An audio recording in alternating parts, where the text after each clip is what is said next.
Right. This is growing up. Okay, I think we're live. Hello, everybody. Hey, everyone. How's everybody doing? Now you got to put up. Hopefully everyone can hear us. Oh, look, we're still. Yep.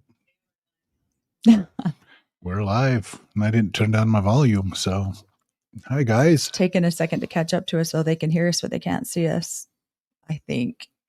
How's everybody doing today? It's been a couple days since we've gone live with a holiday weekend. We took some, well, I say we take downtime, but we never really do. Holiday weekend. Oh. There, I'm finally on. Your volume is up now, too. Yeah. Hi, everybody. Yeah, you can. There we go. And I hope everybody had a great 4th of July. Yep. Happy Independence Day. We're taking downtime, but we never really do. We had family come into town and stay with us. Cory's family this time. Mm-hmm.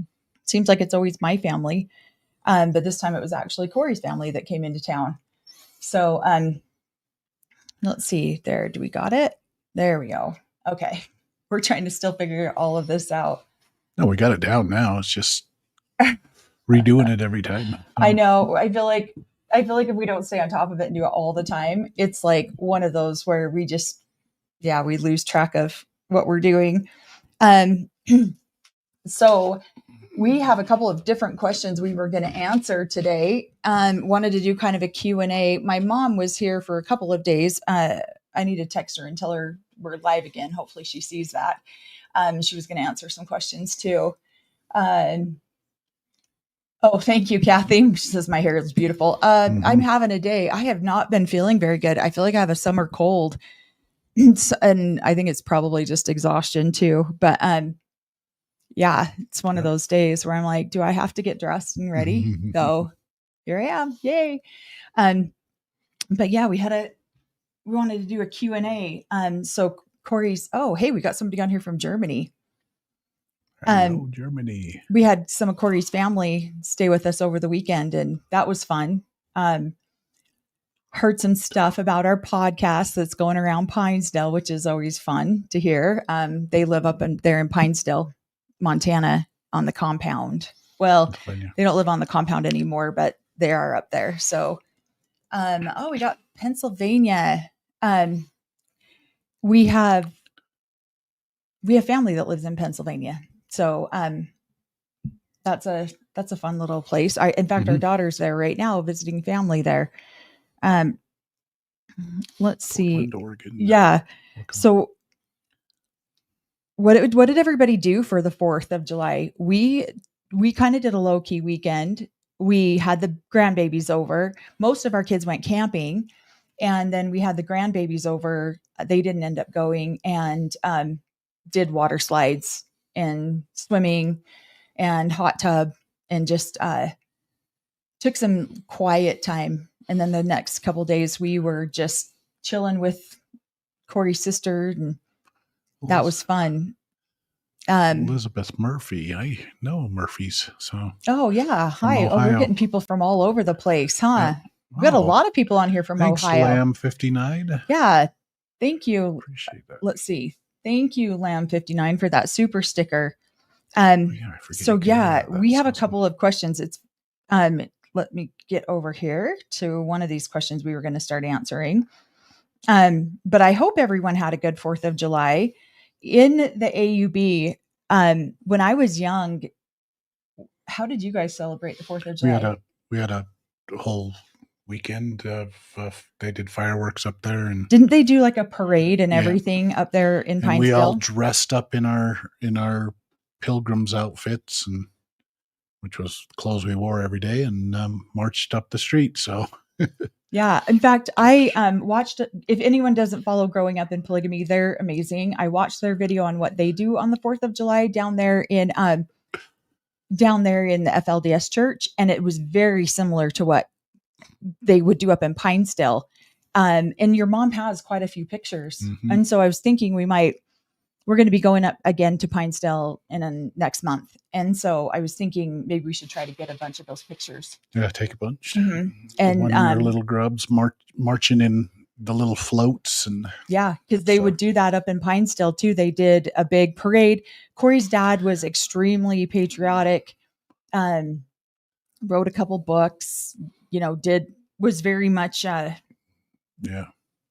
I don't know how deep you want to go into that, but he was he taught the kids how he was to be just a constitutionalist. Yeah, constitutionalist, very much. Yeah, and so I want to kind of see about putting a video together on that. Yeah, Paula, this is why I never misbehave. Paula, what? What'd she say? Mel, every time Cory misbehaves, he should have to listen to Robin's purity speech. Never misbehave. I'm so obedient. I was raised obedient. Yeah, that'd be funny. Oh, so yeah, we've got Ontario, Canada. Hi, Lori. Welcome. Veronica, North Carolina. Oh, that's where our girl is living. Michigan. Hi, Carolyn. Raylene in Australia. Wow. Daphne in Maui. Oh gosh, it's just probably noon for you in Maui.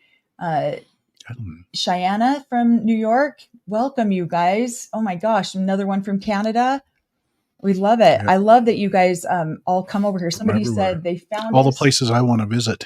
I know. So yeah. Oh, dang it. Yeah. The fireworks, somebody says they're Great Dane and Golden Doodle didn't enjoy the fireworks at all. I know. They're so hard on the pets. Yep.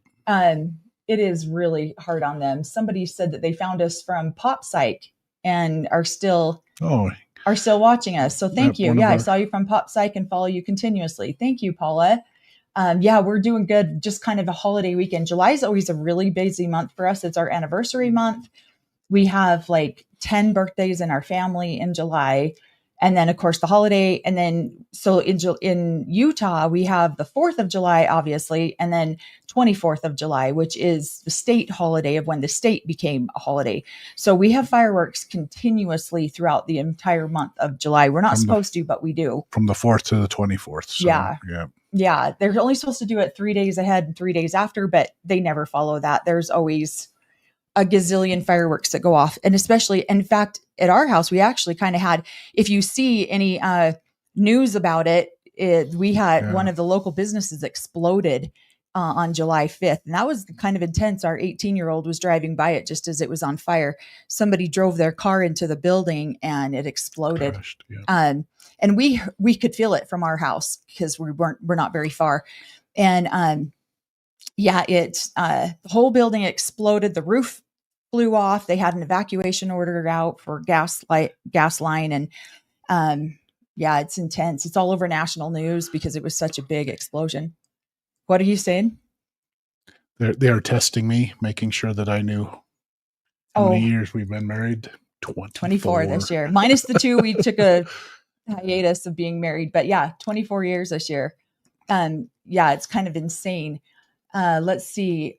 Are any of Robin's family still living in Pinestill? Welcome, Florida. They are. Tons of her family still up there.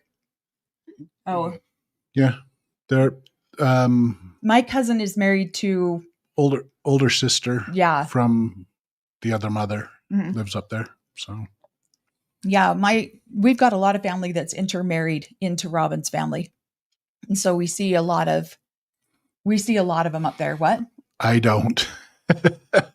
Yeah, we figured pretty quickly. Yeah, we didn't marry into.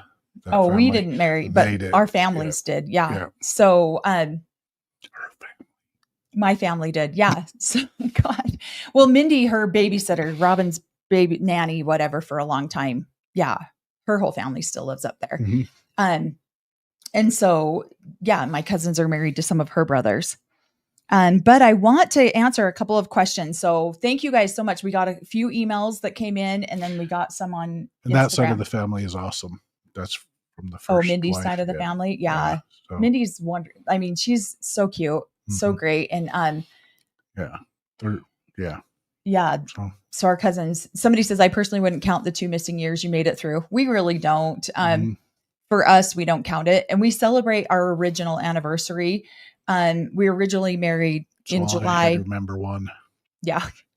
And then the day that we got married, our second time around, is only a couple of days after our original anniversary. So we just celebrate our original anniversary. And so let's see. After an episode, I always wonder how many faces Cory makes while he watches Moo, and Melanie tries not to cuss. Hands yellow. Yeah, Moo moo. Buckaroo, we do. Yep. We do. In fact, we watched a couple of them this morning. So we'll be recapping that. You'll see that video come out either later tonight or first thing in the morning. It'll probably come out tonight. Because I just haven't been feeling good, so I'm not going anywhere today.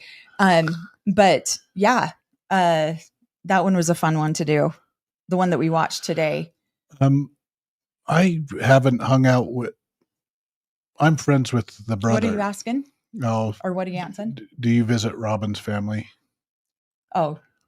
Do I visit Robin's family? I see him up there sometimes. The kids are friends with all my younger brothers and sisters, or my nieces and nephews. The friend that I had, the brother that I had, he lives down here. Robin's brother? Yeah, lives right down the road from me. So yeah. So he lives in Utah now. So we actually ran into him at the local grocery store down here and sat and chatted with him for a while.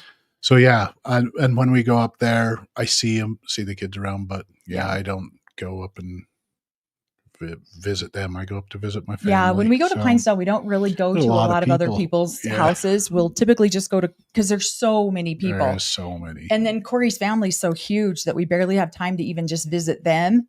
And then we don't really go to a lot. We've gone to a couple poker games here and there. Like some people will throw together poker games or bonfires. We'll go to that. But we don't really go to a lot of other people's houses. Yeah. I'm curious. Okay. So somebody asked this question. I'm going to get to this question. Do the righteous leaders of the AUB cult have any rules about what type of music they can listen to, as well as movies and TV shows? Yeah. You haven't heard any of these questions yet. So these are new for you. Will members be going to hell if they listen to the Grateful Dead? Oh, you're going to hell, babe. Yes, we Cory, you seem so chill that you can listen to them. If you don't, you guys should. We did. There was a certain age where, when I was a kid, my grandmother had bought me a tape player, and I would record religious music on one side and then my rock and roll on the other. So but I always had headphones on when the parents would try to catch us. What are you listening to? Oh, just classical music or something like that. And then that's some pretty hard classical music, but they chilled out later on in life. And as long as we weren't being a noise nuisance, we could listen to what we wanted, kind of. If it was but too bad, if it was. You should tell the story about the Def Leppard concert. Yeah. We are coming down. I'm a grown-ass adult. I'm an adult.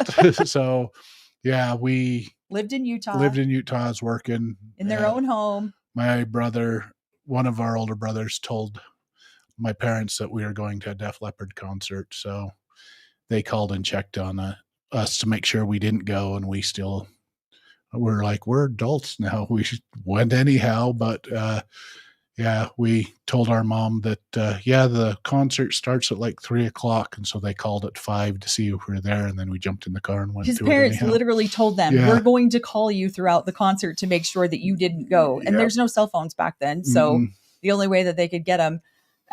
But that I thought that was so fun. I'm like, weren't you like in your 20s? And he's all, I was like 20. Weren't you like 24? I was 18 or 19. Oh, you were that young? I was young. So. Oh, I thought you were. But I was an adult living down here. So, but they still felt like that they could. So from Montana, they still wanted to keep that thumb on them. Yeah, they didn't.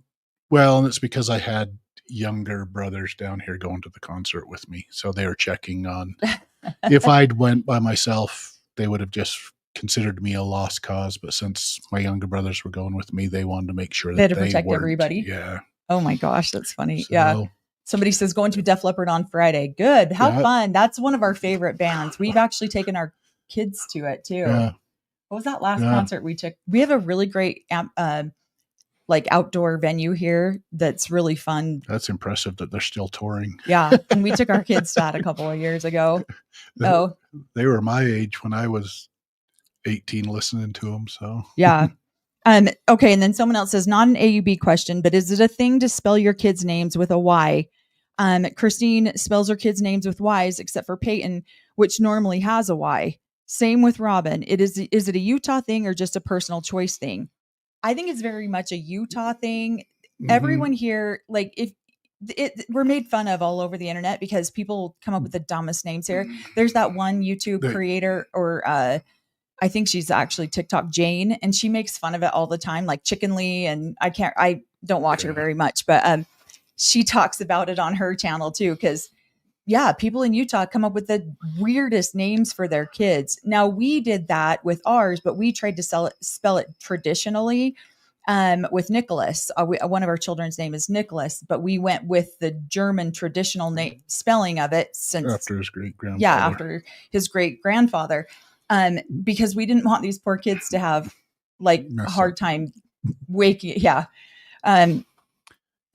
My parents spelled my name with a Y, so I don't know if that was, but yeah, but most when men have the name, it's Corey, and your parents just took out the E, which is, I think there's a lot of homeschooling, so you got to make sure our spell it like it sounds.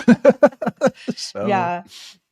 Oh, Kathy says I have a Nicholas too, and we are Cuban. I said he is not a nickel. Yeah, that's how we spell ours too. The N-I-C-H. He wishes we would have done the Russian version because it made him sound more, according to him, badass.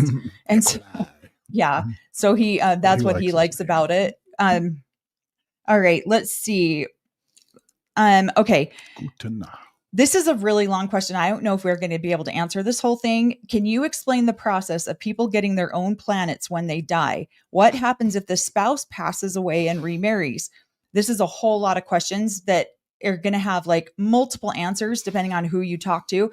Who's had the latest revelation from God is where you're going to get the difference. It depends on the fairy tale that's being told. So, well, the Mormon Church teaches this too. So whose planet do they go to? Can they bring their new spouse with them? Do either of you believe in people getting their own planets? What if a person never gets married? Do they still get their own planet, or do they end up rotting in hell? And then to carry on with this question, you two should drink some whiskey during your life. Yeah, no. Well, we might one day. Who knows? I mean, I have a sore throat. I need to. Yeah, if somebody doesn't get married, well, getting married just transfers, put it this way. A woman getting married only transfers ownership from her father to her husband. So I have now been owned by 3 different men. My dad, and then my first husband, and now Corey. If you want to know how that works. Don't own me or don't own you. That's but basically, But basically that's how it is. So if a woman doesn't get married, she's probably going to buy their. They wouldn't say you go to hell. Your servants in heaven, or you have the millennial. They believe, the millennium, to find a husband, find your error in your ways, and find a husband that can fix that for you. Yeah. So that's really how that works. If a guy doesn't get married, no,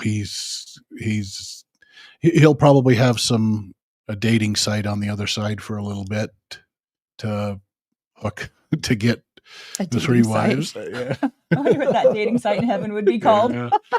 Somebody come up with a good name for it. That we're going to make a T-shirt with that name. That's hilarious. Holy Tinder, something like that. I don't know. I'm like Tinder. I was thinking Tinder box, but Tinder is a dating site. Yeah. Oh my God, I got to get caught up with everything. Oh, thank you, Paula. Paula says, whoops, I clicked on the wrong one, but thank you for, been married 31 years. If he dies, my first heart was already given to him. Oh, That's how I feel. Like if anything happened with Corey, I would not remarry. Okay. Her third husband's pretty awesome. My third husband is amazing. My second husband was a little iffy. I was like, not really sure about that guy, but the third one's great. Yeah. I wanted to let you know that you're helping with my recovery. I grew up in an abusive home, both emotionally and physically, and I was drugged and essayed by a doctor in the 10th grade. Oh, I recalled it at age 40. Oh, I am so sorry. Yeah. Those things are hard. Thank you. It's a lifelong thing. I mean, I watched some of these sister wives things, and I'm like, remember the way we grew up, and was like, oh, okay, I'm over that. I've been away from the AUB ever longer than I ever was a part of it, but it's at the beginning of your life, it's hard stuff you go through. So Right. Right. And I mean, I've even just been this last 2 weeks, I have been really going through the ringer hard.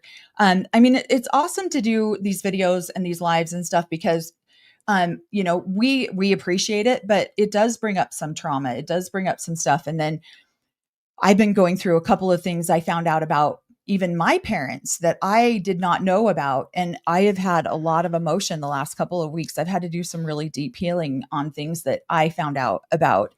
Um, and I've had to do some deep diving healing, and it's probably why I'm feeling a little bit sick too. But yeah, it's been hard, and I didn't know that it would affect me that deeply that I would cry because I just had a lot of sadness about it. I wasn't even angry at my parents.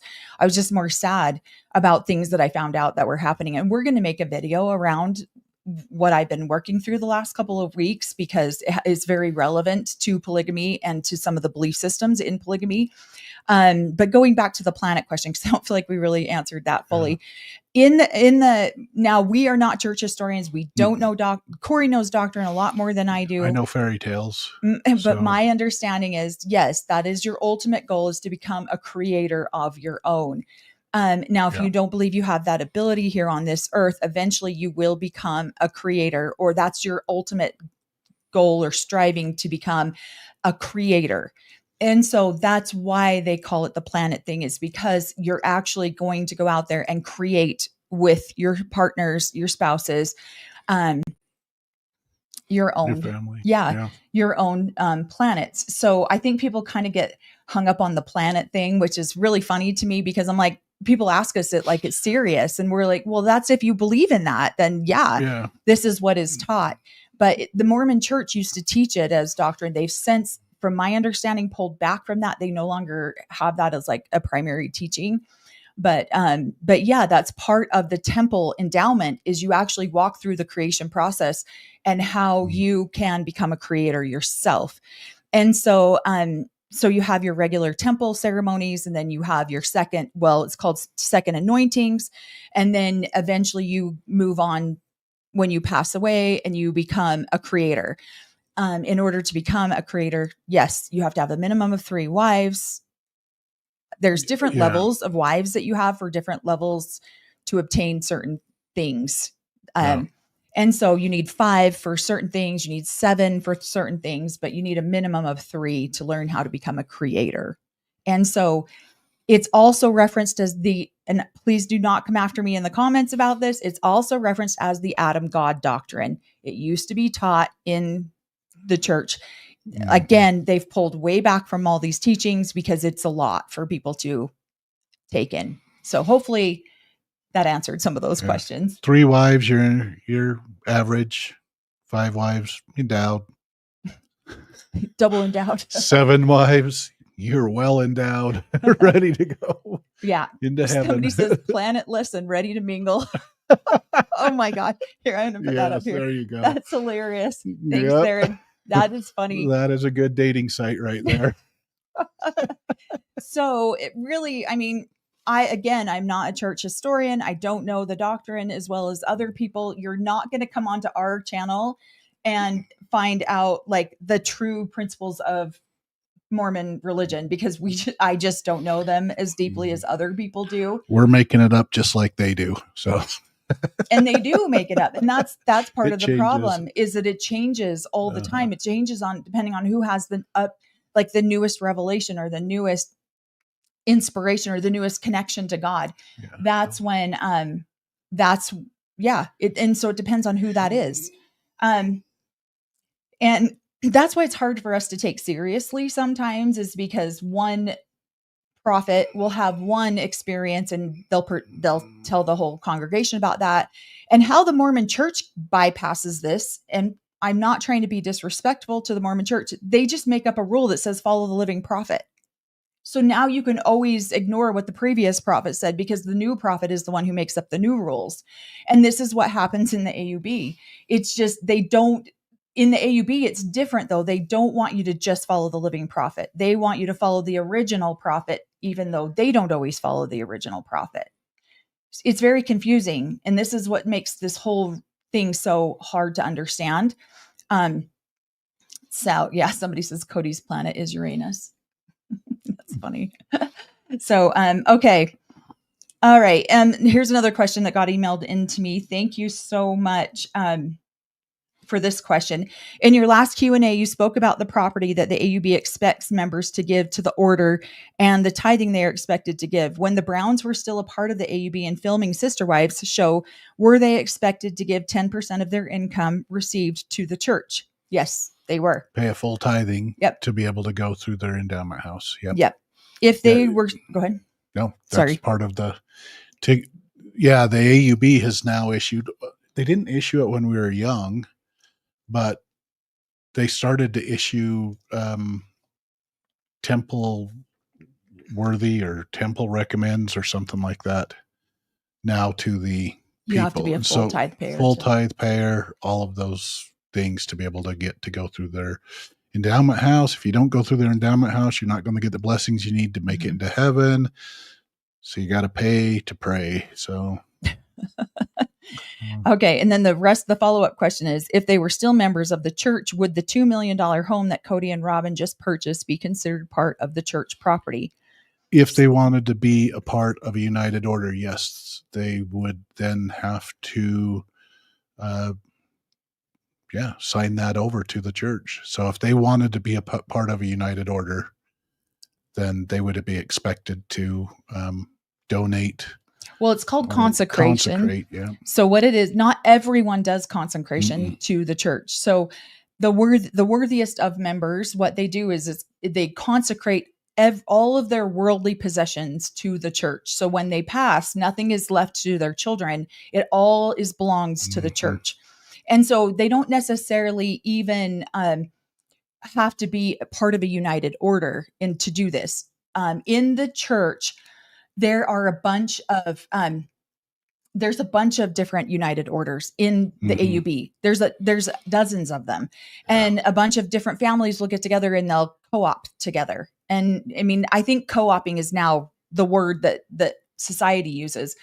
And then they'll get together and they'll create this. That's kind of how Pinestyle was formed. Yeah, Pinestyle was a united order. Yep. And if you watch Escaping Polygamy, there's an episode where they take a man and his two wives away from the compound.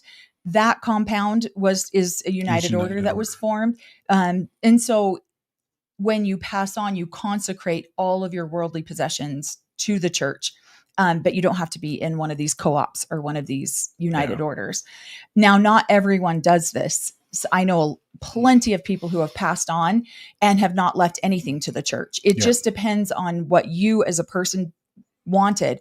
Now, if you're not wise enough, which most polygamous people don't wise up to this, they don't create wills. They don't create estate planning. They don't do any of that. Most of them don't have estates to plan. And so when they pass on, their children go, yeah, the church doesn't get any of this. And then they don't even end up giving it to the church. And so, in this particular case, if Cody and Robin did not have an estate plan or a will or anything like that, then no, their property would not be given to the church. Yep. It would be at their children's discretion of what happened to that. Yep. Correct? Correct. Yeah. Yeah. Unless they signed over all Right. of the stuff to the AUB, unless the AUB did an estate planning for them to, I don't know if they've got estate planners part of the AUB. I don't think that the AUB would willingly give estate plans because unless was here, if you want to consecrate your stuff over to us, we'll sign help it you over do into our that. name. Yeah. But they're not going to help them plan to leave their property to their children. Okay. So yeah, thank you guys for these questions. One more question I got emailed to me. Well, there's a couple more, but we're going to actually do a Q&A on this. We'll film one. Let's see. Cody never really explained his comment that his family was in the way of him accomplishing his goals. I really think that was glossed over in that episode. And in the continuing episodes, I don't recall this being asked if this was on one of the one-on-ones. So I think basically what she's asking is what goals was his family getting in the way of? I feel like this is also what you're going to see in polygamy in any religion, really, not just polygamy, but you go into the religion believing wholeheartedly you have a goal of, in polygamy, an eternal family. That's your goal. And then throughout the filming, his goals shifted, and his eternal family was no longer his main focus of a goal. And I feel like we all kind of saw that on some of the episodes. And so then his family now became an obstacle to him to reach whatever his new goals were. It wasn't necessarily an eternal family. But when you enter any religion, you're entering that religion because you believe those principles, you believe those doctrines. And so those now become integrated into your life and become your new goals. Well, and part of the teachings is that the wives and the children need to be in harmony with him. And so once wives and children are no longer in harmony, don't want to accomplish whatever he changes his mind to accomplish that week to do, then yes, now they're hindering his goals of even eternal salvation, because he feels like he's on a path to eternal salvation. And if they're not in harmony with him, they're not helping him and they're hindering him. So, right. And I was really heartbroken when I saw that clip. We didn't watch the episode, but we just saw the clip of it. And that broke my heart when I saw that, because I can't even imagine being the child and hearing my dad say that on international television, like how heartbreaking for those children. But yeah, I can imagine. Okay. She had one more question. Thank you, Linda, for these questions. Would you happen to know who the young lady is that Cody and Mary were courting? Cody, Christine, and Mary had different stories on it, and I would love to know what the truth is.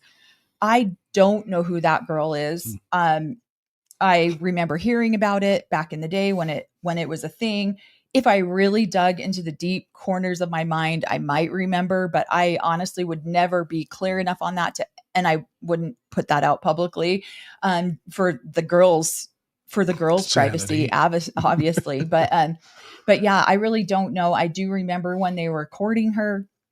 I mean, when they were courting another one, I just don't remember who she was. And yeah, that was so long ago. That was right when I was leaving the AUB as well. And I was long gone. Mm-hmm. And so she would have been closer to, not my age, but she would have been a little bit younger than me.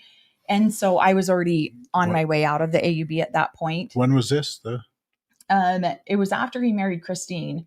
Oh. And I remember when Christine and Cody got married, and I'm trying to think. I feel like I even went to their reception, like their family dinner, but I can't remember if I did or not. I went to a couple of family dinner, like wedding receptions, dinner things at that house, and I'm trying to just remember who they all were. You and your first husband. Yeah, me and that other guy.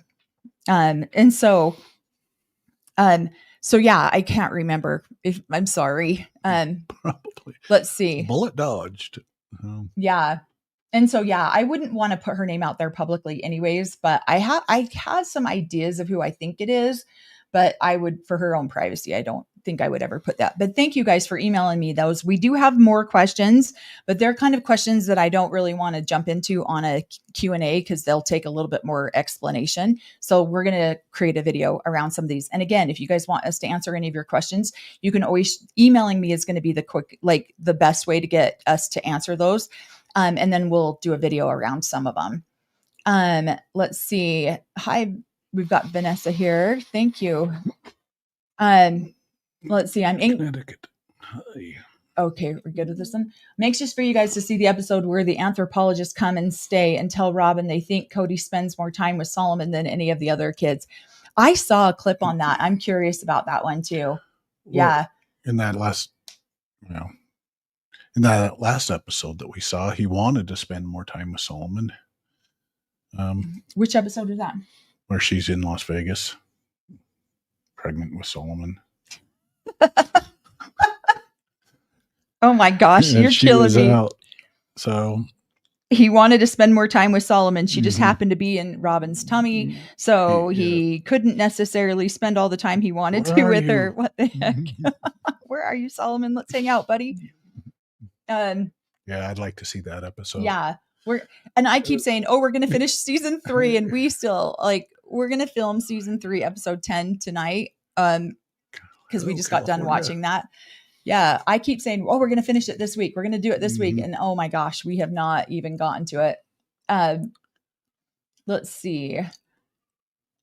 Let's see if we can get some more questions. Yeah. See, there's a lot of comments about that. A lot of times the kids, I mean, even in your own family, I don't know how deep you want to go into that, but even in Cory's own family, when your dad passed, he expected all of his things to go to the AUB. And that's not what happened because the kids went, absolutely not. That's not what's going to happen. Now, he didn't write that down anywhere. He didn't put it in a will anywhere. So even the wives were like, no, that's not happening. Yeah. So yeah. So 2 wives living or that are alive. So yeah. Yep. Okay. Here's a great question. Things changed. Does the AUB perform baptisms for the dead? Okay, so this is another one of those, depends on who the current prophet is. The rules change all the time. So at one point they were doing that. My understanding is they no longer do that. But there was a time when they were doing some baptisms. Okay. So it was very brief, very short period of time, but they believe, I was always taught that those are going to be ordinances and, that the Mormon church will That's do. a lesser ordinance. That's an Aaronic priesthood ordinance that they would allow, that they feel like that the Mormon church is handling very well. So a lot of times if you find somebody in your genealogy, a lot of these guys, AUB, my mother included, puts it online to whatever program she has, and then that baptism for the dead happens for that person through the LDS church. So yeah. So you'll definitely see. I think I'm curious if some of the baptisms for the dead happened in the AUB, if they were just specific people, probably blue bloods, that they wanted to make sure that it was done the right way. Yeah, and that they got all of the blessings because they were from the big families. Right. And Cory's talked about that before, where there is the Aaronic priesthood and the Melchizedek priesthood. The Aaronic priesthood is the lower priesthood where you're going to be like serving the sacrament. Because that's going on missions. Wait, no, you have to be a Melchizedek to go on mission, don't you? Yeah, but the AUB doesn't feel like that the mission stuff. The LDS church, you are a Melchizedek priesthood holder when you go on a mission for the men, but but they feel like it was the missionary work is falls under the Aaronic priesthood's job. So you can go in as the top Aaronic priesthood and serve a mission too. So and they do, and then the churches. I mean, that's one of the reasons you're seeing temples pop up everywhere, is they're doing a ton of baptisms for the dead in the Mormon church. So and again, we've talked about this on our before, where we have said they believe that they're upholding the highest principles, which is the plural marriage, and the church is doing the lower ones, and eventually, which is like the baptisms, and eventually they'll be combined back together. So, okay. Do the AUB men act like Cody after being left? Yes. Worse, I think. I don't think Cody is not an exception to the rule. Cody's on TV, so he has to behave himself in some ways. So yeah. And honestly, I think some are way worse. I feel like my ex-husband was way worse. He spent a lot of time in jail for the things that he did. But if you ask him, I put him in jail. I'm like, oh yeah, I just have the judge in my back pocket. I just call him up. Hey, can you throw him in jail this week? I mean, you have to have a reason to go to jail. And so, there's a lot of, I think there's a lot of worse people than Cody. Yeah, absolutely. So let's see. Are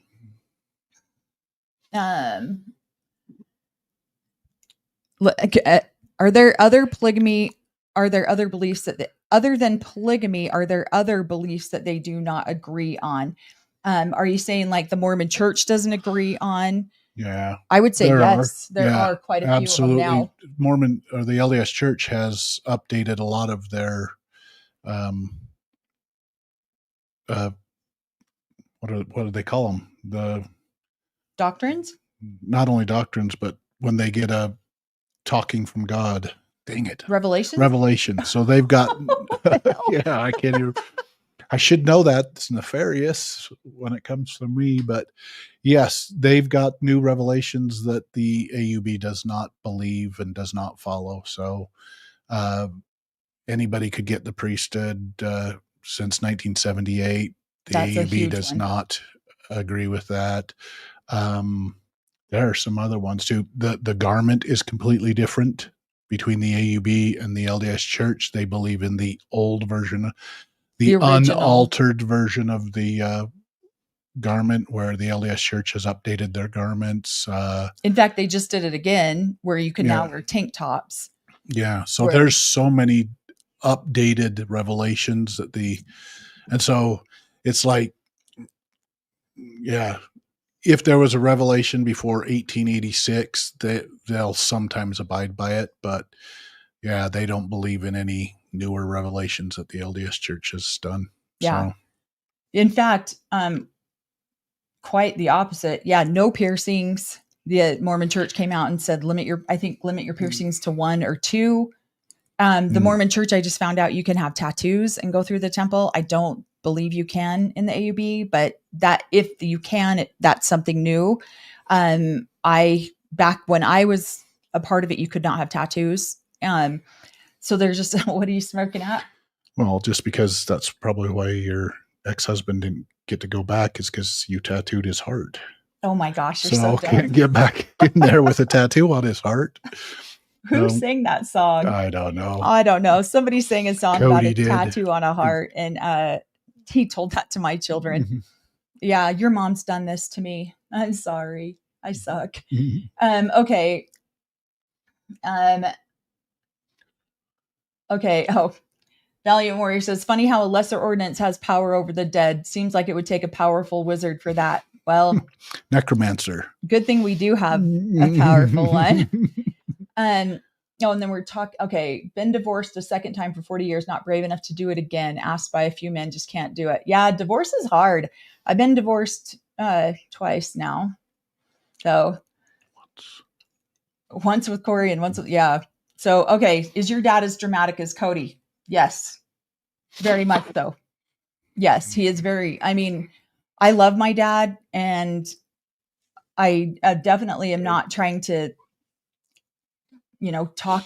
I definitely am not trying to rip on my dad by any means, but he is very much dramatic like that. I'm sorry, my mom's dramatic too. They both are. I think it's human nature when you're going through a separation of any type. It's not easy. And sometimes the ugliest parts of ourselves come out. And I feel bad. I mean, I'm sorry. I know everybody can't stand Cody. I get frustrated with him too, but our ugliest sides come out, and his just happened to be recorded for the whole world to see. And so I think that that's really sad. I mean, I know I did a lot of things in both of my divorces that I regret, and I'm so grateful that they aren't caught on video and they're not put out there for the whole world to see, because, there's a lot of stuff around that I'm sad about, that I wish I hadn't have said, that I wish I hadn't have done. Mm-hmm. Cody just has his all over national television. So, but yeah, I would say that there's been some pretty crappy things said and done. Thought you were going to say they got the new got updated with new fairy tales. Right here. They do. I thought you were going to say they got new fairy tales, not new revelations. Yeah, and it's the truth. The AUB believes in the Brothers Grimm version of the fairy tale story, and so they're making it more PG, I think, for the LDS Church is making their fairy tales a little bit more PG rated. So Mary says, if there is around 50% male and 50% female, and a man has more than one wife, there's a lot of single men in this church. There are, and they run them out. Yeah, so, you need to go out. Corey's a perfect example. They run them out. But then I snuck back in and stole one of their prophet's daughters. So well, it's funny. Well, I didn't sneak back in. She left, and then we got together. So yeah. And because we didn't meet till after we had both left the AUB, and then we met. But yeah, there is a lot of men that get ran out of the AUB, or what happens is they'll leave and then they'll go out into the world and they'll find women and then they'll bring them back. And you see that in Big Love, the show Big Love. He comes from the compound and then he goes out into the world and he marries an LDS woman. Well, then he starts to teach her about the gospel of polygamy, and then she ends up getting cancer. And so he wants more children. So she agrees to do polygamy at that point because she has cancer and he wants more children. So then she believes it and she magically gains a testimony of it during the process. Yet she still goes to the temple with her mom in the LDS church because they hide about it and they lie about it. And so that's what I think is so sad about this religion is they claim to be a religion of truth. They claim to be a religion of, the highest laws. You're the closest to God, most holy, spiritual, sacred, all this other. And then they lie about everything. And that's and so Barb on the HBO series Big Love lies that she's not a polygamist and continues to go through the Mormon temple the entire time. But so you'll see that happen a lot in polygamy where the men will leave, go out, find a woman, and then guilt trip her back into the polygamist lifestyle. What? Is it a lie if you just vaguely answer? So a lie by omission? Yeah. Yeah, I think it is. So when they say, because they're AUB or the LDS Church might have changed do you believe in polygamy? But they probably ask more questions like, do you believe in what the prophet Joseph Smith taught? Yes, I do completely. So yeah, no, they, in fact, when I joined the Mormon church, after I left the AUB, I joined the Mormon church and I had to meet with one of the apostles. Whenever you come out of one cult to join another, you have to meet with the apostles. And so I had to go downtown and meet with downtown Salt Lake at the church headquarters and meet with one of the apostles. And he flat out asked me if I would ever want to live polygamy again. I was like, are you kidding me? It took me forever to get out of there the first time. I'm definitely not going back. Let's see. Does the AUB have special rules concerning women's hairstyles like the FLDS do? No. In fact, a funny story about what I was told about the FLDS hairstyle. There was a matriarch, one of the older women in the FLDS, who decided she liked the hair like that. And so she set the standard. There was never any sort of revolution. Now, I could be wrong. If any of you are from the FLDS and you want to throw this in the comments, this is just what I was told from my mom used to own a health food store locally here in Salt Lake, and all of polygamists from every single community would come into that store. And this is what one of the matriarchs told my mom. And so she came up with this hairstyle. It was never a revelation from anybody. It was never anything like that. It was just something to make all of the women you wanted them to be the same. You never wanted to stand out, because if you stood out, you were a threat and you were dangerous to the other women and the other polygamous wives.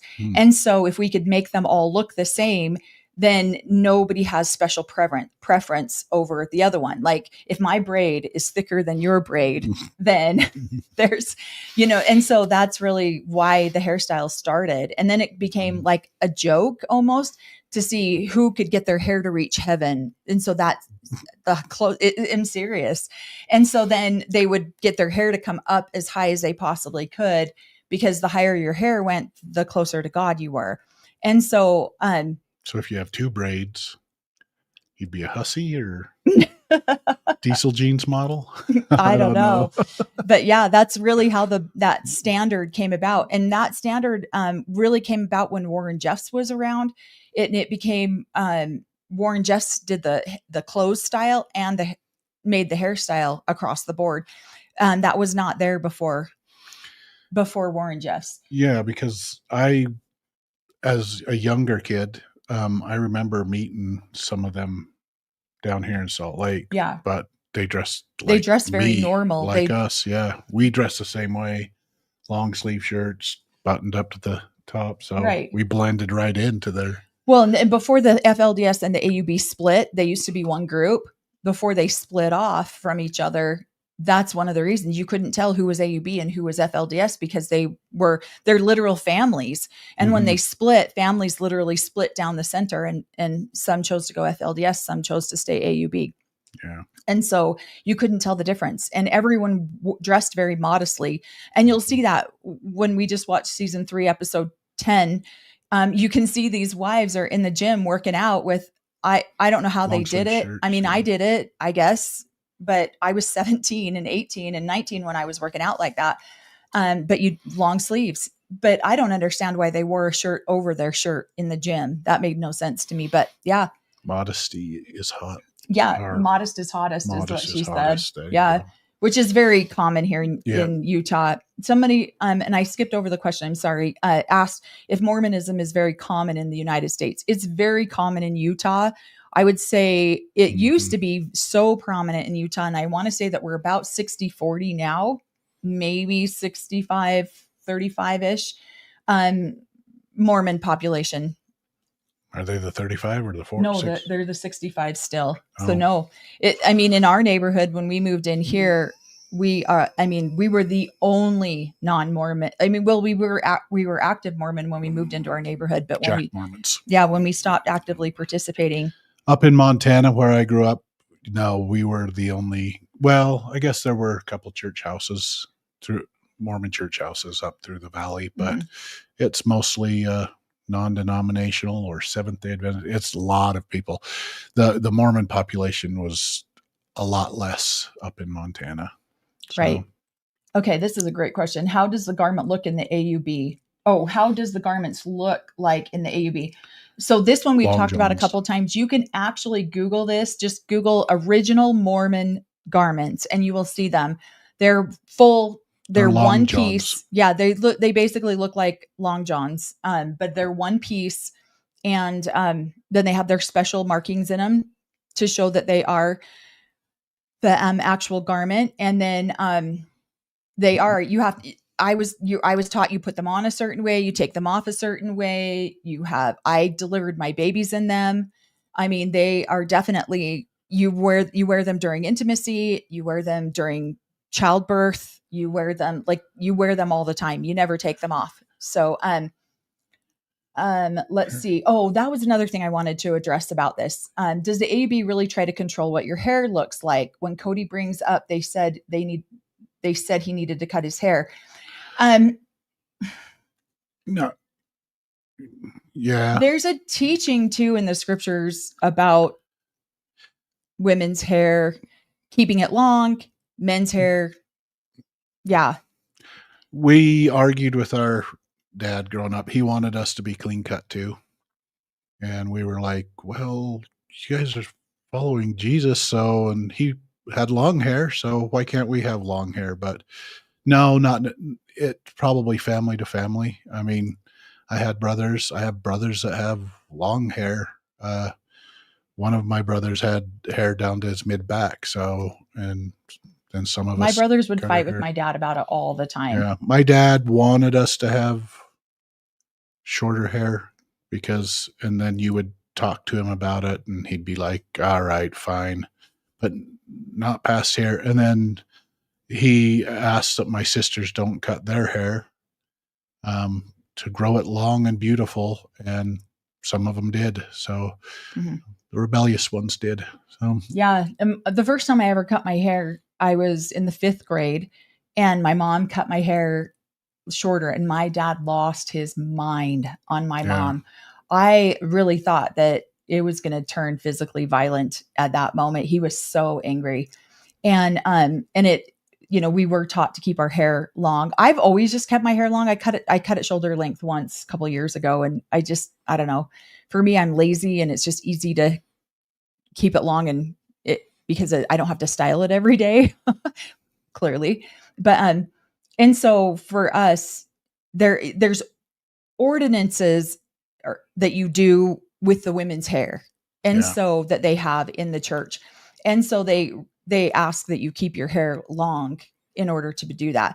Now, there are some rebellious women who cut their hair and they're not supposed to, but they do. Yeah. It's more of a judge that other people within the group judge. I don't think I think it's a teaching, maybe some prophets did, but I don't think I think Cody was getting told to cut his hair, if he was wanting to become a bishop or something within there that he needed to look a certain way.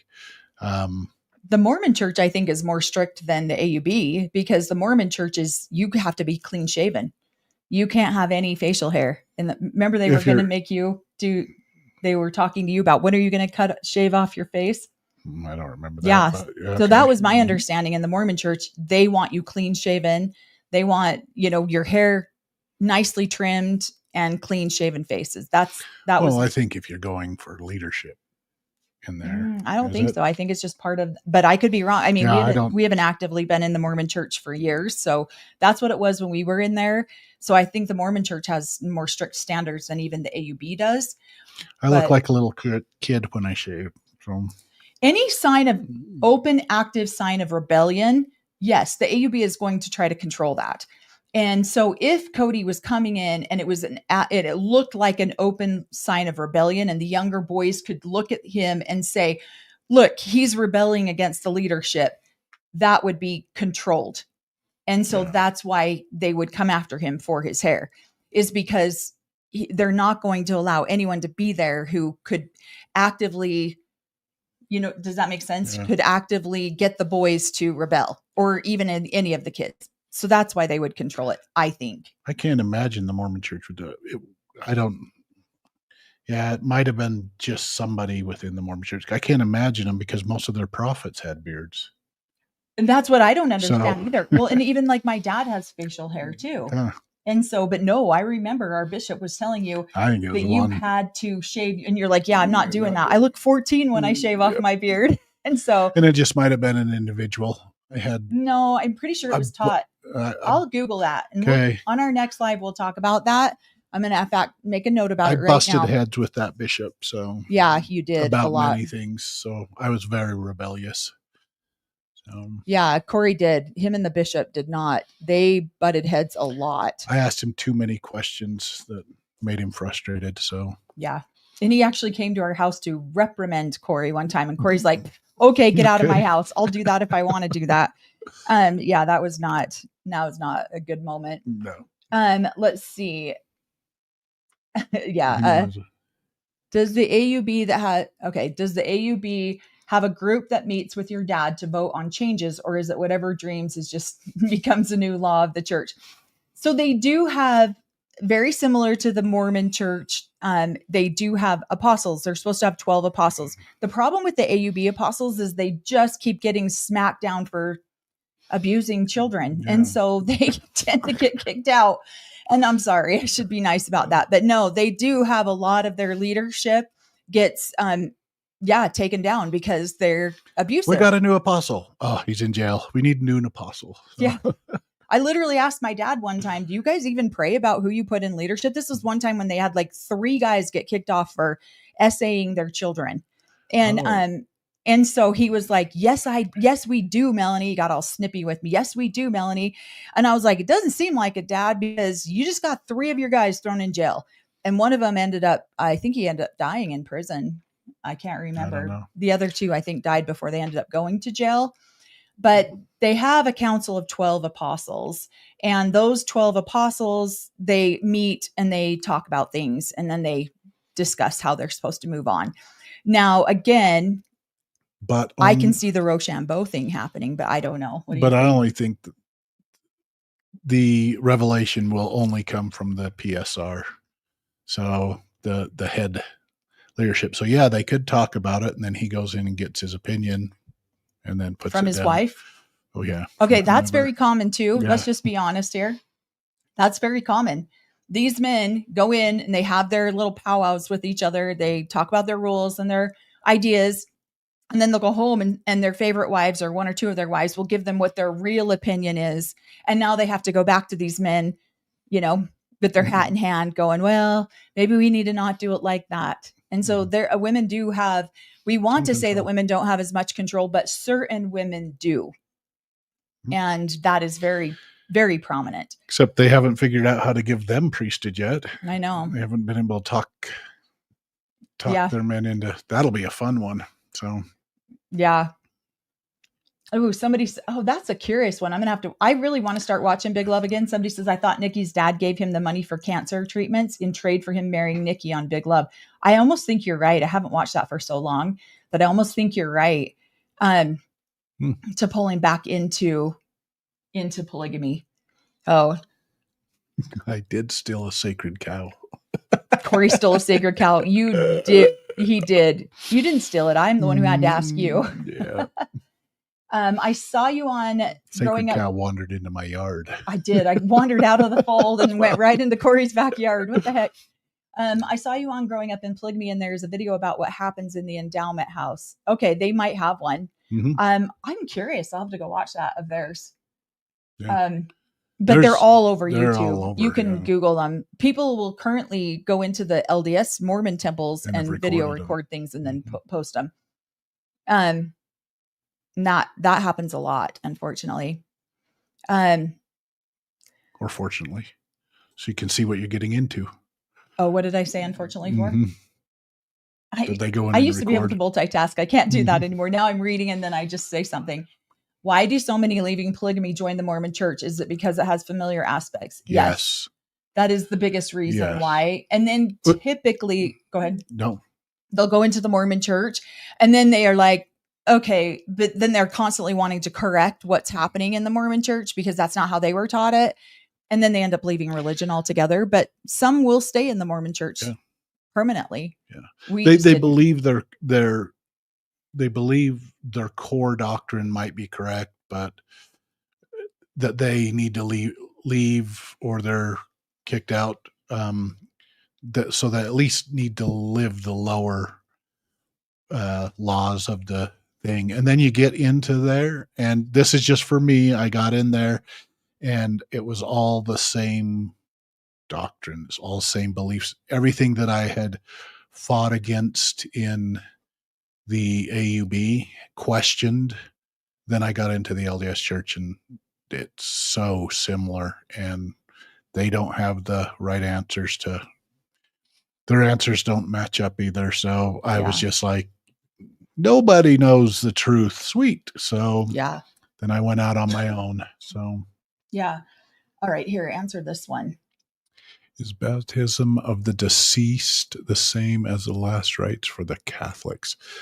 I don't know if what the last rites are for the Catholics. I've never been a Catholic, but the baptism for the deceased, if they died here, and it's usually done for generations back, that may have been baptized in different churches, the Catholic, the Protestants, all of that, but they need to be baptized into the Mormon church and given all of the given the chance to be a part of the Mormon church to make it into heaven. And so they get the baptism. So now that they're a part of the LDS church, so it gives them that chance to learn all of the gospel in the afterlife and eventually get all their ordinances on the other side. But the first part of that is getting baptized into the Mormon church, and then that allows them to progress in the afterlife, is what their belief system is. Correct me if I'm wrong, Mormons, but that's what I was taught as a kid. So this question. So there was a bunch of previous questions talking about Warren Jeffs banned pets in the home. And then Lauren says, did you guys have house pets growing up? Just curious. Now there was apparently a prophet in the AUB a couple of prophets ago that had some issue with dogs, which is funny to me. Like, why are pets even a topic of doctrine? Like, mind your own business. They shouldn't even be a part of doctrine. But yes, we had a stupid amount of pets. And this is why I currently don't own pets. I love animals. I have no problem with them in someone else's home. I just have a problem with them in my home because we had so many growing up. At one point, we had 25 cats. And I swore that I would never do it again. And then when my children were little, we had a cat. And then we ended up having a dog. And then I thought, children are hard enough to raise on their own without having animals. But all of my children now have animals now that they've left the house. But yeah, for me, we had so many pets inside our house, not just on the like you guys had them on your property. Well, we grew up on a farm, so on the property, and we had too many kids in the house. And so, no, we didn't have any, when I was growing up, we had a dog, but that to help that kept the perimeter of the house, kept things away from our. We didn't raise pets; we raised food. So we had chickens, turkeys. They had to get to the point where the parents said, "Stop naming these. Yeah, we're eating them." We raised food, and so we did have a pet deer for a while, and we raised animals. So we had an outside dog growing up. My mother and my sister have an inside dog now up there. Yeah. Because there's so few of them left up there on the compound. So I love this one too. Cody didn't want dogs. Janelle chose the dogs over him. That's my mom. My dad would get so loyal. angry about pets in the house, and my mom was just like, "Too bad. These pets are here before you are, buddy." And she would do the same thing. She would, and especially with my Down syndrome little brother, he really adored and loved his pets. They were just such a huge part of his identity. In fact, when he was younger, because he likes repetitive things, my mom made him a book called his Lucky Book, because the dog's name was Lucky. Because my mom had said that dog will be lucky if he gets to stay here. Golden Retriever, most beautiful dog ever. It was a really good dog. And when Lucky passed, then my mom created this book of my little brother and Lucky. And so he would just go through that book every day. And then everyone had to see, Mel, look, Lucky. And so he would show us all his dog. So my mom's very much that same way. My dad will get kicked to the curb before her animals will. They're more loyal. Yeah. I would say, I think maybe that's why these prophets don't want these dogs, is because then these women see what loyalty actually is, and they what don't. It looks like. Yeah, I can actually see that being a reason, truthfully. Oh gosh, this is the mouthful. What are the main Mormon beliefs? Appreciate you have the different fractions of the religion, but what are the main fundamental beliefs of the religion? In a nutshell. You want me to answer that, or you want to? I mean, that there are no true churches on earth other than the Mormon Church. That's what. And that'd be the first one. Yeah. So I guess Joseph Smith asked what the true church was here on the earth, was told that none are. And so then he decided to start but then he did the Book of Mormon, wrote the Book of Mormon, or translated the Book of Mormon. And so it's a second testament of Christ. And so then you have to read it and read the Bible and see how they're so similar or not so similar. So and then they started coming up with lots and lots of doctrine. So I would say it's kind of a cross between Christianity and then Masonry. So yeah, Freemason, because he was a Freemason. So when it does, was a new one. Yeah, it does say that on the front of the Book of Mormon. It says another testament of Christ. Yeah, of Jesus Christ. Oh. And so there's tons of.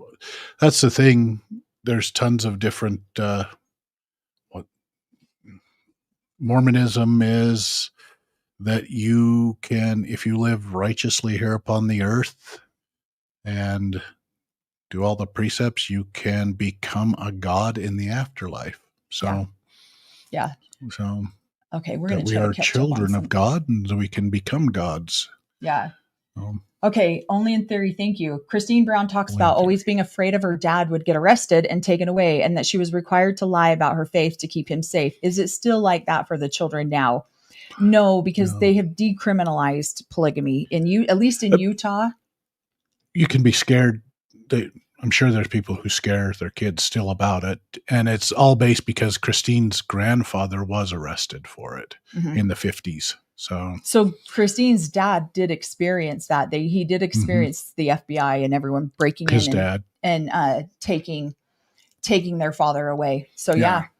So, I mean, growing up, we were told the same thing too. I mean, that we weren't, because we lived on a compound, we weren't too scared about, but we weren't supposed to tell people outside of the AUB that we were polygamists. So yeah. And so we did that too. Okay, let's see. Standards come and go with those who are in authority. While some kids could only show their ankles, my dad allowed us to wear shorts. Yeah. And I was able to wear shorts up until, see, this is where we differ. The AUB did not have their own temple until about 1986. And so we were allowed to wear shorts. We were allowed to wear some of that. A lot of the times we were told to keep our bodies covered, but we still had some regular clothes, I guess, normal clothes, where you guys were not allowed to do that. No, we were told 82. Yeah, we were, and it's not, our parents dressed us. I mean, and when I started buying my own clothes, I could buy shorts and tank tops and t-shirts. Yeah. But your parents would get you clothes, and they were all long sleeve shirts and stuff like that. And we would get in trouble if we'd get in trouble twice. If we went swimming, then we got our clothes wet, got muddy. We get in trouble by our mothers because we were dragging mud through the house. If we took shorts to do it, we were going to get in trouble by dad because you were supposed to fully dress. And so we skinny dipped a lot, and then would come home with dry clothes. So we wouldn't get in trouble from either of them. So. That's so funny. Let's see. And finally catching alive. Thank you both for taking the risk to share your truths with us. Thank you. Yeah. Thank you, Anne. I appreciate that. Yeah. There's sometimes where we'll do a live or something, and then later on we'll be like, oh, we said too much. We got to go. And yeah. Well, my younger siblings probably wore shorts, and my parents became less strict, as I think the AUB probably became more strict. So yeah. And it's funny. We had one of Rule and Allred, or Christine's uncles, came to our house one time, and he thought we were the naughtiest kids ever. And my sister loved whenever somebody would come to our home, like she would love to be as naughty as she possibly could. Right. And this is right when Def Leppard's Pour Some Sugar on Me just came out. And she would blast that song. And oh my gosh, my dad about beat the ever living hell out of her a dozen times for listening to that song. And so this Allred guy comes to our house to build some closets, and she's got that song on blast, right? And then she goes outside in short shorts and a tank top, and now he's having a hard time controlling his thoughts.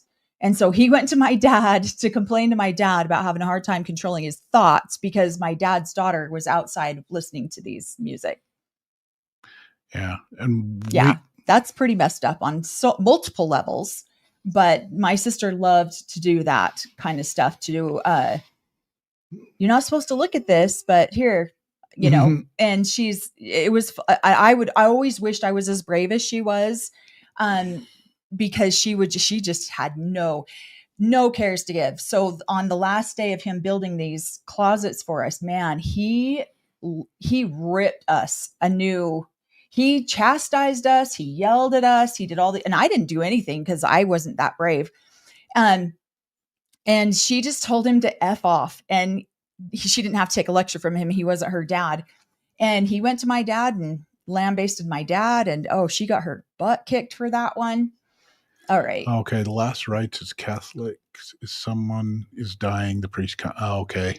No, this happens well after they've passed on. Usually, I mean, how long has the Mormon Church been around? 1830s, so 200 years. So anybody, when you do your genealogy, and somebody within your genealogy has not been baptized into the Mormon Church, then they go and do the baptismal for that in that person's name.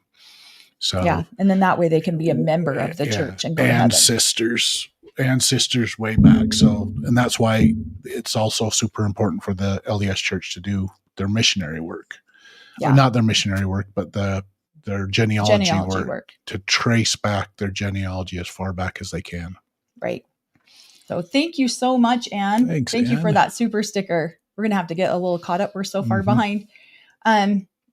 let's see. I'll answer. Are there places online to watch the AUB conferences? As an LDS person, I'm interested. There's not. No, they won't. They're not allowed to be put out there. You have to have special. Yeah, you have to have special permission. They do have a streaming service. I think it's just in voice, but it's usually set up for the elderly, things like that. So up in Montana, up in Pinesdale, down here, there are houses built for the elderly, and they usually can go in there and stream the conference there because they can't get out of the house to go to the meeting. So yeah, but you usually have to show up in person. Yeah. So let's see. Haha, stupid amount of pets. I figured how many of the kids had their own critters. No, I probably shouldn't say a stupid amount of pets. My mom will get offended because she still has pets and she loves them. And of course, our kids were angry with me for not allowing pets in the house. And so, yeah, they all have their own pets now that they've we all had moved out. pets in the house. We did. had a fish. We did We have had a whole fish. we held a whole tank of fish. Well, and we tried to let our dog come in for a while, but it was just too hard. I love dogs. My brothers, I just feel like it's, I don't know. My brothers have 5 acres of land, so give that dog a place to run and have fun. And I just, we're only on a small acreage, and I didn't think it was fair. We're not quite a full acre. Yeah. And that's what Cory, and I like big dogs. So. And that's what Cory had a hard time with. He does not like dogs to be chained or anything like that. He wants them to be free. Yep. That's the Montana boy in him coming out for sure. And when we did have a dog, she was a runt. She was the runt of the litter, and she was really small, but Cory just did not want her to be chained. And we had her in the backyard, and we didn't have a fence. And so we had a runner where she could run from the front of like basically all over the backyard, but she still had a chain on, and he hated that. And so, yeah. Plus when they pass away, it wrecks me. So yeah, that's his biggest thing. He cannot handle when the fish died. I know it was trauma around our house when our fish died. This poor little guy. Yeah. If anything, I want an animal that's going to outlive me. So yeah, I love this one. Okay. If I have a front door after I die, I really don't want Mormon missionaries knocking on it and telling me I can only get baptized if someone on earth pulls my name out of a hat. So in the Mormon church, yes, a lot of times you are not related to the person that you are getting baptized for. They'll do, this will be like a young women's or a young men's thing where they'll have a temple night, and they'll take all the kids. My kids participated in this when we were active in the church, and they'll go to the temple, and you just randomly, it's just one baptism after another. It's like a conveyor belt type thing. And you don't always even know who you're getting baptized for. But someone has done their genealogy. They found out that this person is not baptized into the church. They submit that name to the records of the church, and then someone just goes in and gets baptized for them, and they just keep it going like that. And if you don't want to get baptized, they believe that you will have the opportunity to deny that baptism in the millennium when Christ comes again. Then you will have the ability to say, no, thank you. But why would you want to if you're going to join the only true church? Then you would not want to do that. And so that, yeah. So let's see. You're skipping that one? Oh, only in theory says, I'm glad the children don't have to live in that kind of fear anymore. Because they decriminalized, and they haven't really arrested anybody for polygamy in Utah for years. I mean, it's been a long time. No, usually you're getting arrested for just other stuff that you're doing. So. Yeah. Welcome, Laura. Lauren, she says, this is my first live. You two have been awesome. Thank you. Thank you, TJ Tag says, thank you so much for continuing to educate us on this religion. Oh, we appreciate it. We're getting so many people that we know come on to our lives now from the AUB. We might have to have a few of them come in and answer questions as well. Because that is the difference with the AUB too, is that everyone has such a different experience. And in the same family, you can have totally different experiences where one family might have a higher level of the hierarchy than another family. And so you have two totally different experiences. Mhm. And, or a family might be higher in the hierarchy than another family. Or like Cory and I, he was raised in Montana. I was raised down here. We had two totally different experiences in the same religion. They could wear short clothes. Yeah. We couldn't.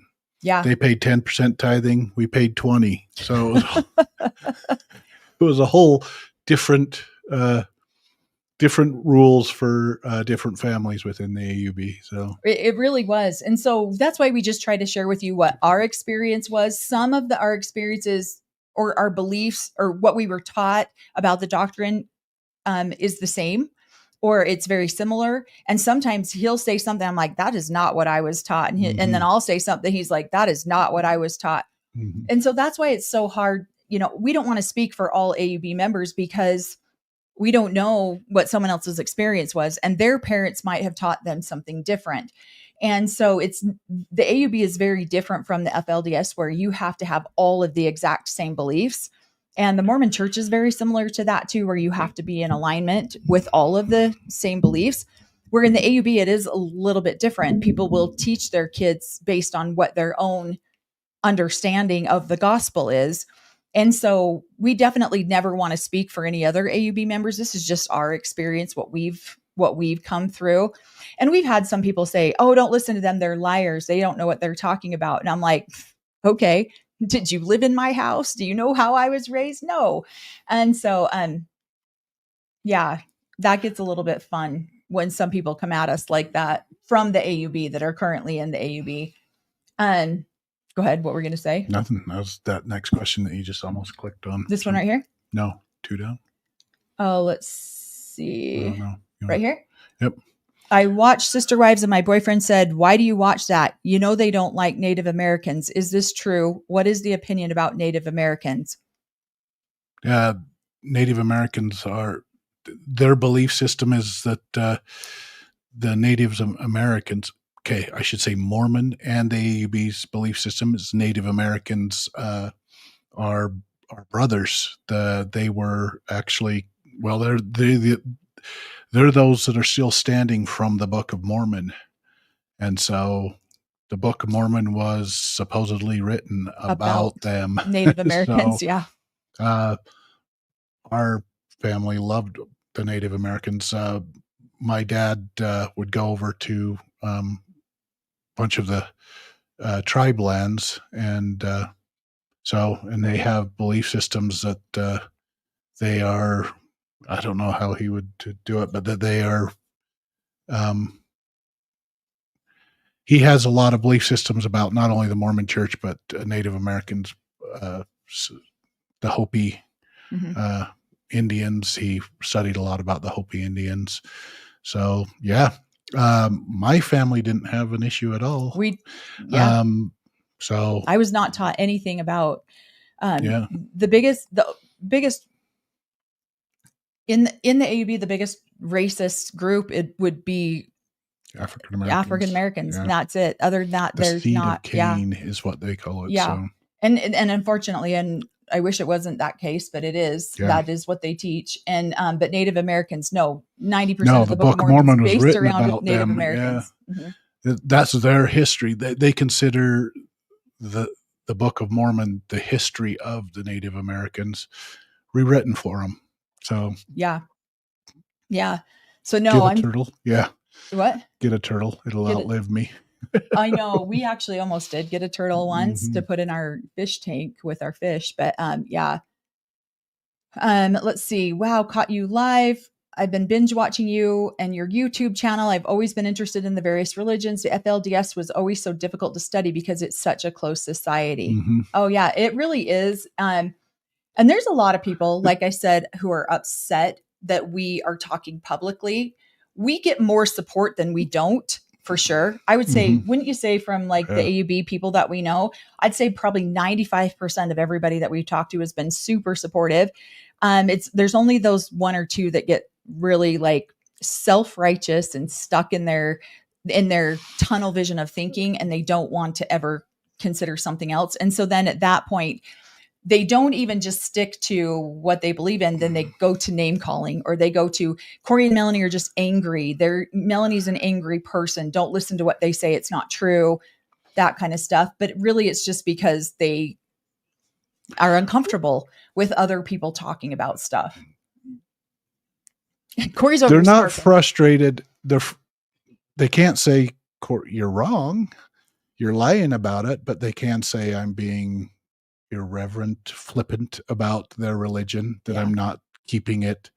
I'm not using the proper language to keep it holy. And so I'm being flippant about their belief system. So that's where they're more frustrated.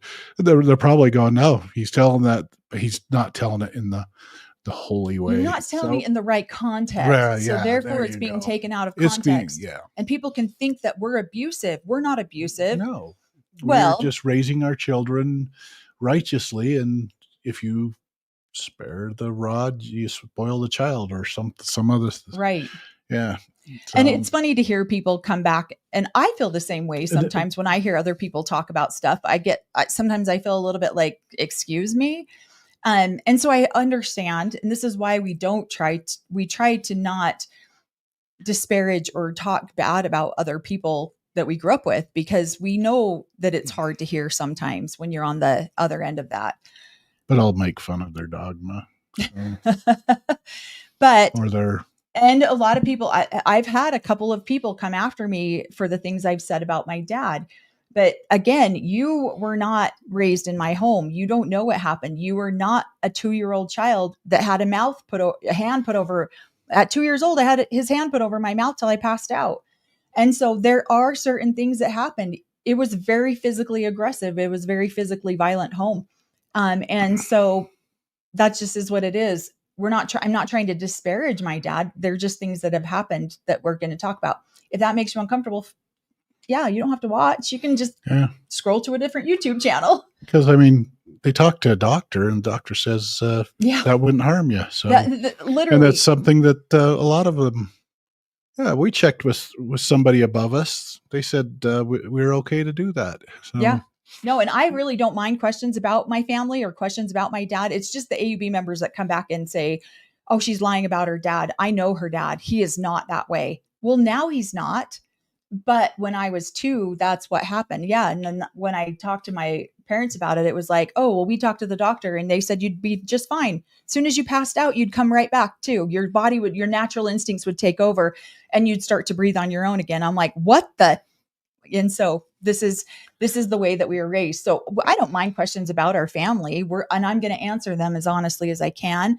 My goal is not to be disparaging to people that we know or love on our channel, but there's also truths of what happened, and that those will be spoken on our channel. So there you go. Just had a lot of feedback in the last couple of weeks. So I'm like, we'll talk about that eventually. Yeah. And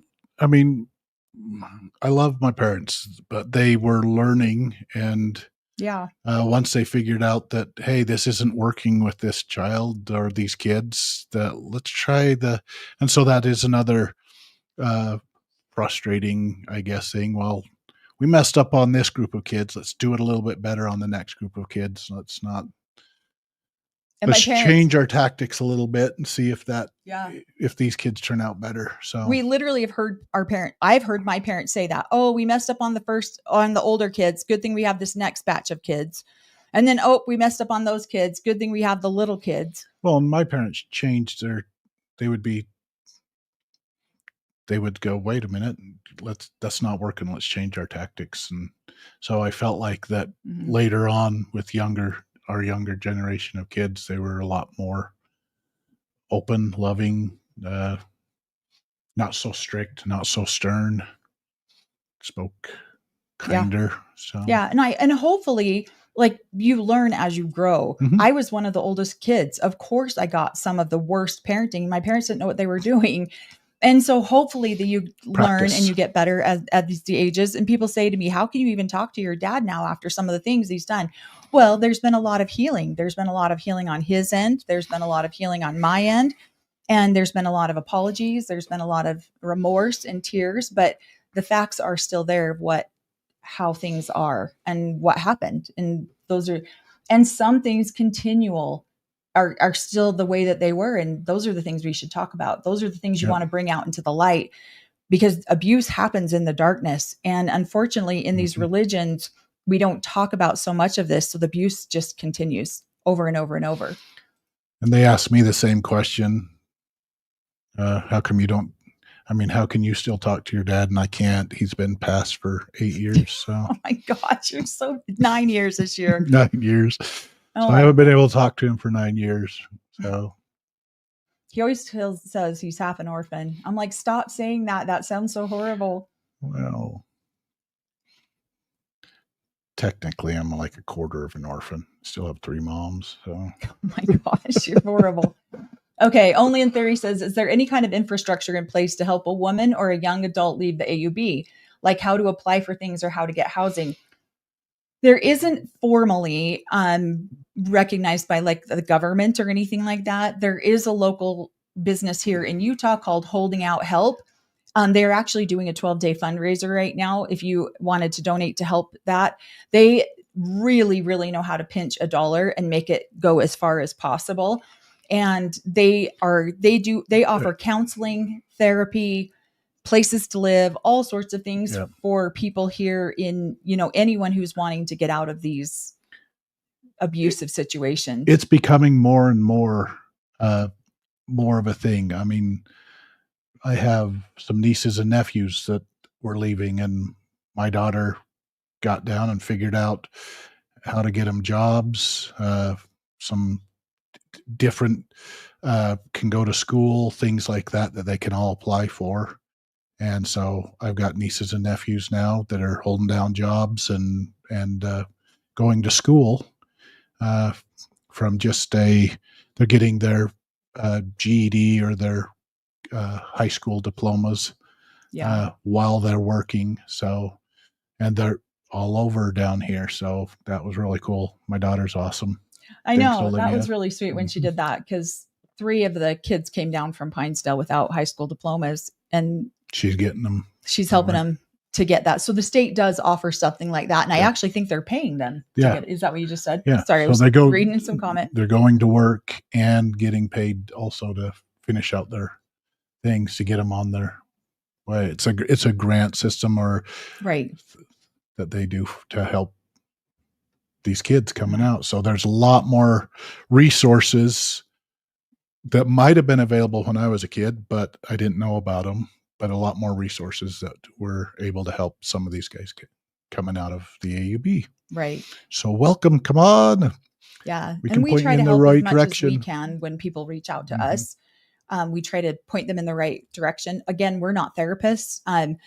No. And so we try to point them in the right direction. The great thing about Holding Out Help is that they do have therapists that specialize in religious trauma, and then also specialize in polygamist religious trauma, because that's a whole different set of traumas. Not to say that polygamist trauma is trauma, regardless of what religion it comes from. And that's why I feel like it's nice to have specialized therapists in that particular religion that you're coming out of. And so Holding Out Help offers that, which is really nice. Okay, I want to answer this one. Spooky Micah. Kayla says, are there any things you miss about either church? I love the community of the LDS Church, but I know not everyone does. Absolutely. For me, I have a lot. There's a lot of I miss about the community. And I think that's why people join religions, and some religions in the first place, is that sense of belonging. There's so much I miss about the AUB community and how fun things were. And, the parties that we would go to, the volleyball games, and everything was just clean activities, and it was clean and fun. You never had to worry about, okay, this is funny. You never had to worry about somebody getting drunk, only if someone's going to take your husband from you, come and marry your husband. So there was different sets of concerns, obviously, but it was just fun. And we just had a good time. And dances were really fun. And I was very, very involved when I was a teenager. I went to all of the dances. I participated in all the activities. I was very, very, and that's why I always tell Cory, like, I wish we would have known each other in the AUB, because I would have loved to ballroom dance with him. Like, that would have been fun. So there are some things like that I definitely miss. Yeah. She was more social within the AUB growing up. I would say, from my point of view, there's certain things that I appreciate. Do I miss going up and doing that within Pinesdale? No, I don't. I've created the volleyball things that she's talking about, the game nights, things like that. We've created that in our own home. We have, yes. So that, and invited, I mean, we probably get together 2 or 3 times a year with a lot of the people from the AUB that have left and play games and created our own thing. We're always going to different houses and playing poker with different AUB kids, everybody that I grew up with. So I feel like we've taken the same community kind of gathering stuff and still kept that going on with us, our friends. But we do stuff like play poker, which is probably not smiled upon in the AUB. So we do, but we have picnics or volleyball, would get down to the park. And so, yes, that was fun because I used to do it out at the different compounds or AUB buildings, but we've carried that on within our lives with some of the same people that we did when we were young. So. And when we built our home, that was one of the biggest things. We wanted to have a big enough space and yard that we could have volleyball games in our backyard. We could have these kind of, because that was the way we grew up, and that was really just fun community for us. Mm-hmm. And the Mormon church, I mean, some of the stuff I miss is the camaraderie with my neighbors. We've lived in this home for 23 years. I can't tell you what my next door neighbor's name is sometimes because, if they've moved, because we just don't. I know both of them. We know them, but we don't know them. And we don't know a lot of our neighbors because we're not active. And 99% of our neighborhood is LDS. And so it's really that I miss. I really miss having that neighborly, oh, hey, how are you doing? Cory's always super friendly. I'm just like, drive to my house and get home. But, there are some things. I'm always out in the yard talking to both of them whenever they're coming around. So it's just because that's how I am. So one day we're driving down the street and I'm like, what are you doing? And every time he's like, he's got the biggest grin on his face, and his hands are big, and he's all doing this, waving at neighbors. And he's like overly excited. I'm like, you act like you're like 2 years old. He's like, it's exciting. It's spring and our neighbors are outside. We got to say hi to everybody. So Cory's a lot more friendlier than I am. All right. Thank you so much, Jody, for the super chat. Says, do you know or have you heard of Cody's nephew, Ben? Yeah, I've talked to him personally a couple of times. The Sarah Fraser show had him on. He was amazing. Would you consider it an interview? We've actually talked about it a few times. He lives down the street from us. He doesn't live very far from us. And so I even mentioned, hey, come over. We'll do it here in our home. But so he doesn't live, probably lives about 10 minutes away from us. He's the comedian, right? Yeah. I've watched a lot of his stuff. Yeah. So we have watched him quite a bit. Sense of humor. Yeah. He's got a good sense of humor. We definitely see differently. This is where, again, I feel like I said earlier that so many people have a different experience in the AUB. He was raised in Wyoming, on a compound in Wyoming, which I've been to several times, but it's not, he was raised a little bit differently than we were here. Not either bad nor good. It's a different experience. So, I would definitely get together with him at some point. Mm-hmm. I've thought about reaching out to other people. We just haven't, because we can barely get our own channel together sometimes. But yeah, I will definitely look that up. Let's see. That is completely fascinating about the link between the AUB doctrine and the Native American culture. I'm going to research that further. Yes. Yeah. Thank you. Yeah. So it is in the Book of Mormon. They're called the Lamanites. Nephites and Lamanites. Yep. So. And so you definitely can. Okay. I'm a Lamanite. Cory, do you enjoy studying the history of the churches? You have a lot of knowledge. I did when I was younger. Mm-hmm. I mean, I would say you still does. Just for research. I read the word does. Yeah. I would say you still do. Yeah, for research for this channel, I guess. A lot of that I studied. I wanted to know what was going to get me into heaven when I was growing up. So I studied a lot of the Mormon religion. I even studied some other religions too. That was part of our being raised. And that stuff is all stuck in my head. So when other people start to quote scriptures, because a lot of people in the AUB would quote scriptures to get their point of view across, and then I'd go back and look at the scripture and go, wait a minute, that's under content. It did not match what you're saying. And my brother husband quoted a scripture on his Facebook and gave it credit to another writer, and I'm like, no, that belonged to King Solomon. Wait a minute, I shouldn't know that. I thought I deleted all that information, but I'll let him believe whatever he wants on that. Well, here's the part of the problem that I see in the AUB or any fringe religion. You're going to have fanaticals that come in and they start spewing bullshit. And you never know if what they're spewing is true or not. And so where people would say that we're doing that here on our channel.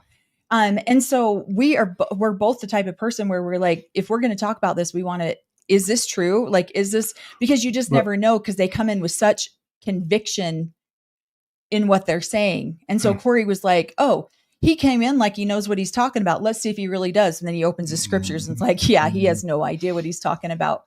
And so I think that's where a lot of both of our research has come from. And most of the scriptures I quote come from the book of Cory. So I make up my own scriptures sometimes too. Yeah. They're funnier that way. So. No, that he does not do that. But no, and a lot of it is just because people will come in and make up whatever. No, I swear, Jesus Christ himself said this. Oh, really? He did? Where are you quoting that from? Where are you?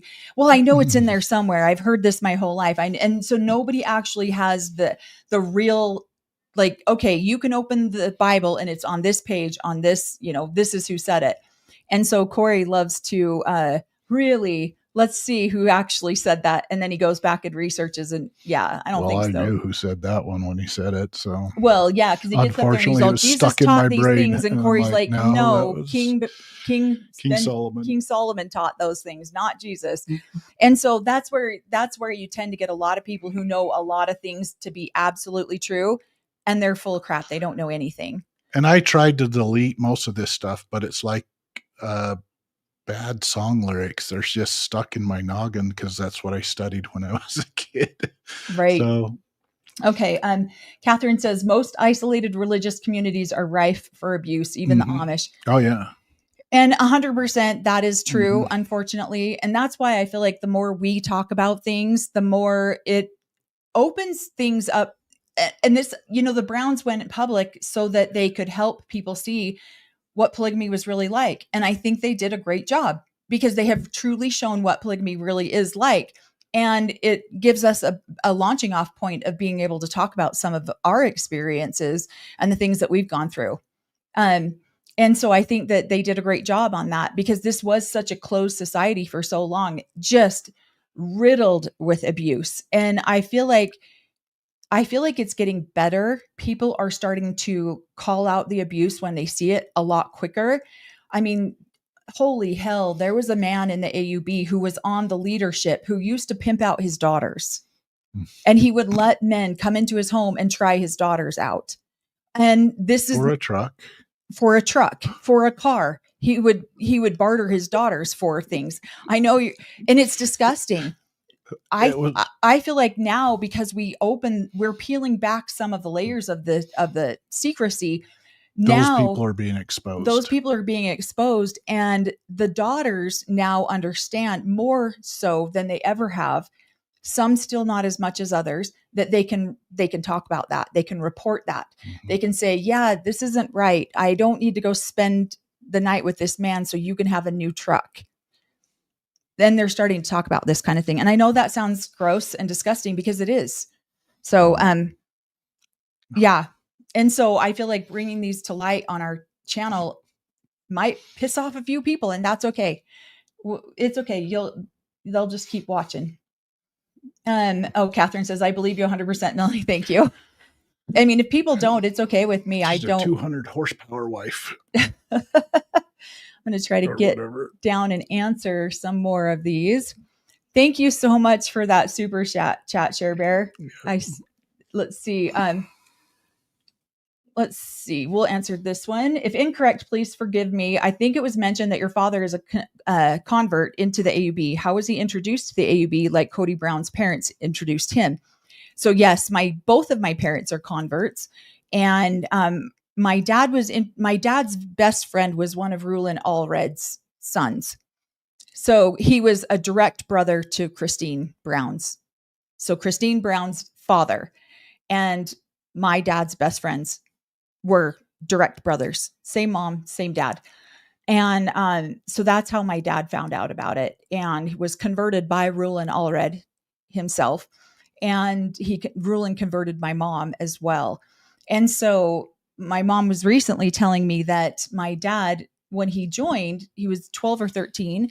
And then he became the youngest polygamist man in the AUB. And he wore that like a badge of honor because he married his first wife when she was 17 and he was 18 or 19. Okay. And then he married my mom when she was 19, or well, she would have been 18 and he was 20, something like that.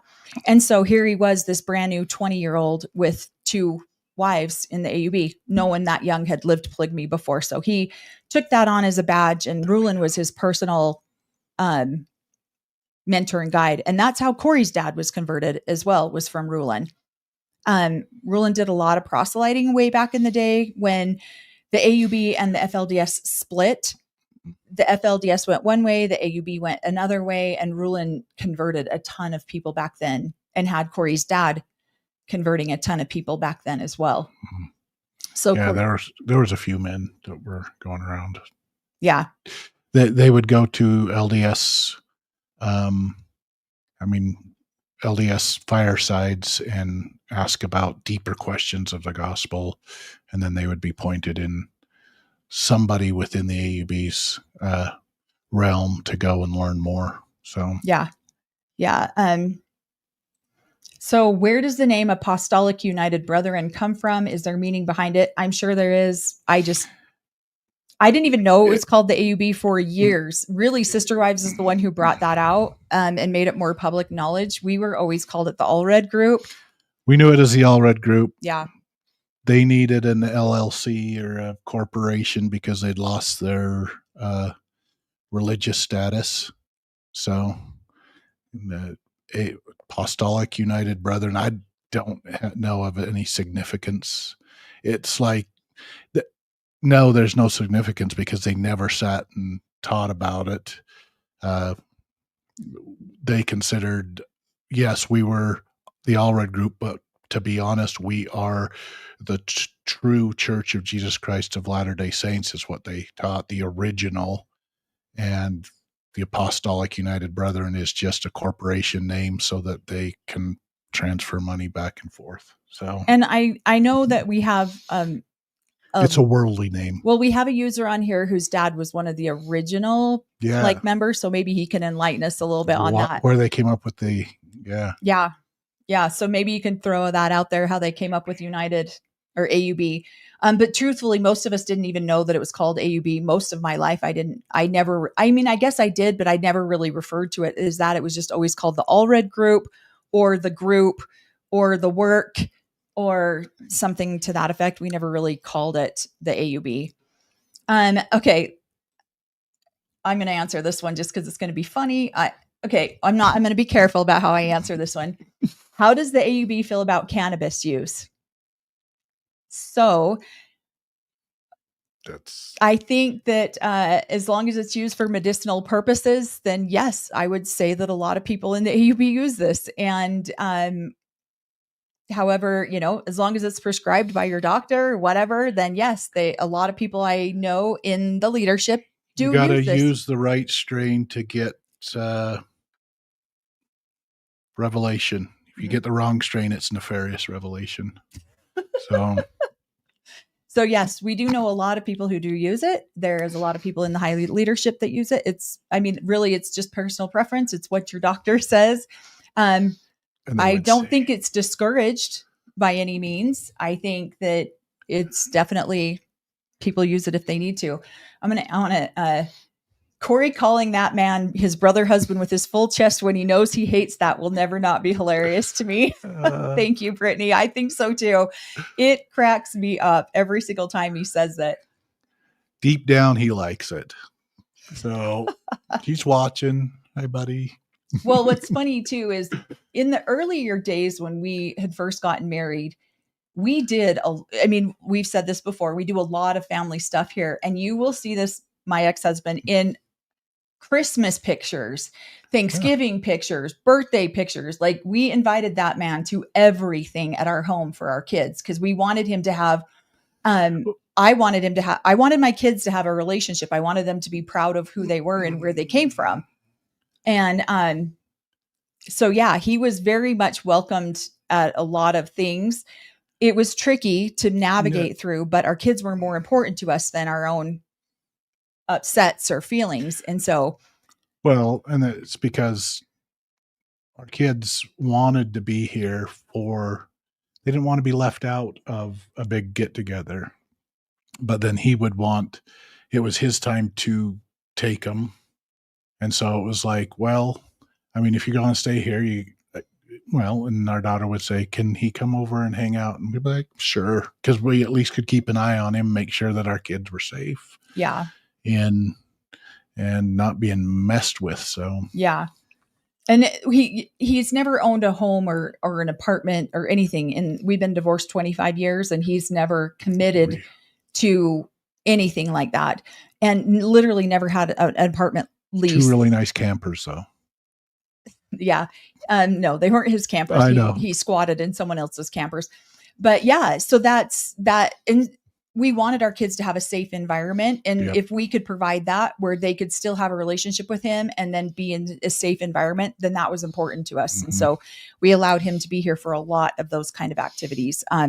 He spent a lot of Christmases at our house and a lot of birthdays, a lot of different stuff. So that man, Cory was very gracious and very kind. And him and I had a little wrestle and he was like, okay, I'll behave when I'm around your house. So. Yeah. My ex-husband, I mean, you guys want to know if it's normal for Cody Brown to be the way he is. There's a lot worse men. My ex-husband got really upset one day and he was being very physically violent and was trying to hurt me and my baby at the time. He was 2. And Cory's the kindest, gentlest, doesn't have a mean bone in his body, right? And Cory's standing there watching what's happening. He's watching me hold my own and he's standing there like any second. And then my ex-husband had me in a headlock, was trying to punch me. And Cory just came out of the house and just out of nowhere. And I was like, what the heck? Who is this guy? I'd never seen that side of him. We just picked him up and put him over here. Okay, safe. No, you cleaned his clock. Well, Cory cleaned his clock hard. He caught me. He did. He punched you first. And I didn't go down. I'm just like, no, that doesn't hurt. So I picked him up and put him over. Said, hey, let's be gentlemen here. And this happened in the first 6 months of Cory and I being married. And then after that, he was like, he's been a gentleman anytime I'm around. So he's like, wow, Cory can wreck me. And so he really backed himself up and started to respect Cory after that. That's all Cory was doing, was giving him a lesson in respect. That's it. My authority. So thank you, Jody, for the super chat. Let's see. It says off topic, kind of. Dad's family, Jehovah Witnesses, mom's Catholic. His family never reached out to us once. Church over relatives. We didn't go to church. And unfortunately, you're going to see that a lot. Now, people ask us all the time, does your family shun you now that you've left the AUB? Yeah. Some do, but most don't. Yeah. Our family was unique. They didn't, but there are some families that do shun the kids that are no longer a part of it. But yeah, we weren't, and those that could have probably shunned us that were still deep in part of it always let me in when I came knocking on the door and, hey guys, how's it going? So okay. Yeah. And so really it just kind of depends who you're talking to. So we've been chatting for almost 2 hours. We'll probably go for another 15 minutes or so. And you were out of the phone tree. Doggone it. Oh, he says, first time hearing this. I'm obviously not on the phone tree list anymore. Yeah. So he doesn't know why it's called Apostolic United Brethern either. I believe your dad was one of the original founders. But I'm not sure. I'm going to have to ask about where they came up with that. I know Rulin was the one who came up with the majority of the name, but I can't remember exactly why he did it. And of course they did have to have some sort of corporation name because they had to be able to get their tax. They were tax exempt for years for being a church. And then I think they lost that tax exemption quite a while ago. Mm-hmm. And now they're no longer considered a church. Let's see. Yeah. Somebody says knight in shining armor. Yeah, he was. I was like, dang, that was the biggest. Because we don't condone violence at all. Mm-mm. We never really spanked our kids. We are very, if you can't use your words, then you better become more intelligent, like learn some more. And so we've always been that way. So that was very shocking for both of us to have a physical altercation like that with somebody. And my ex-husband did do some jail time for that. But it was, I'd never seen Cory even come close to that. It was insane. Okay, now you got to tell me what the CAG stands for. Valiant Warrior. Oh, it was called the CAG. Let's see what else. I've heard that the FLDS and the polygamists are racist. Why do Mormons go door to door to get people to join their church if they don't like the color of their skin? Is racism still a thing today in the FLDS? So, Mormons are those are two different groups you're talking about. You've got the FLDS and the polygamists, and then you've got the Mormons. Both consider themselves Mormons. The Mormons do not consider, however, the FLDS and polygamist groups Mormon.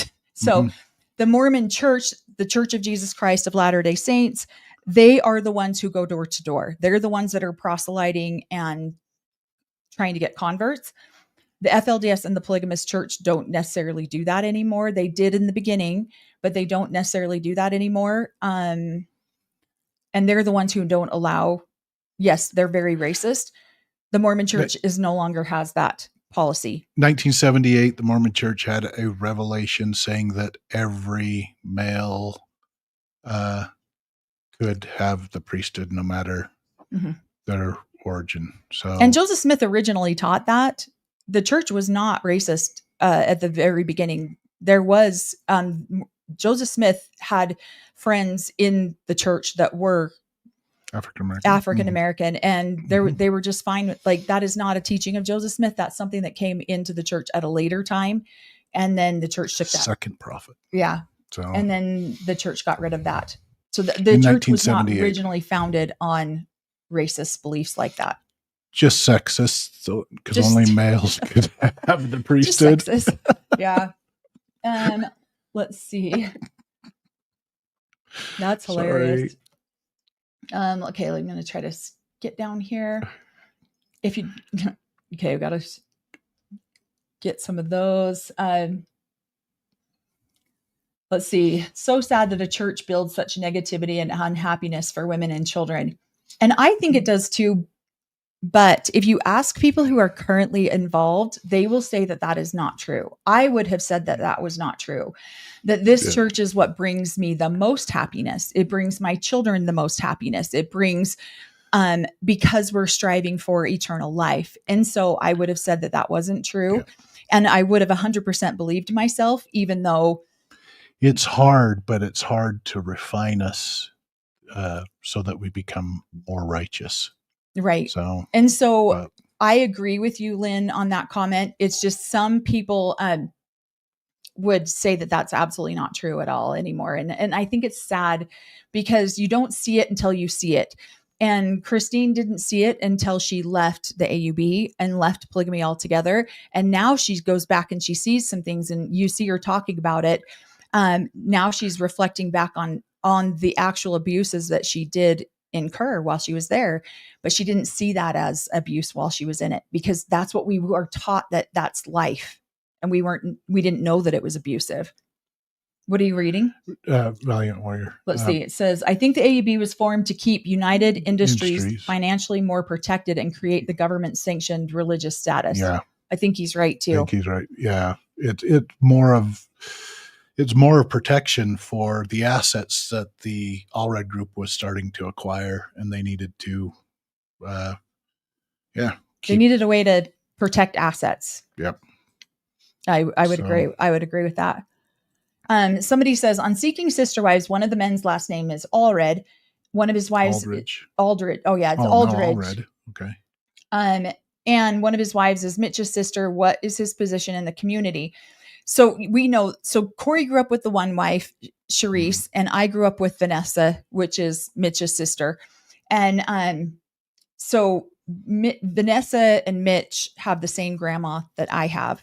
And so we all grew up in the same community, and I grew up with Vanessa. She's a little bit younger than me.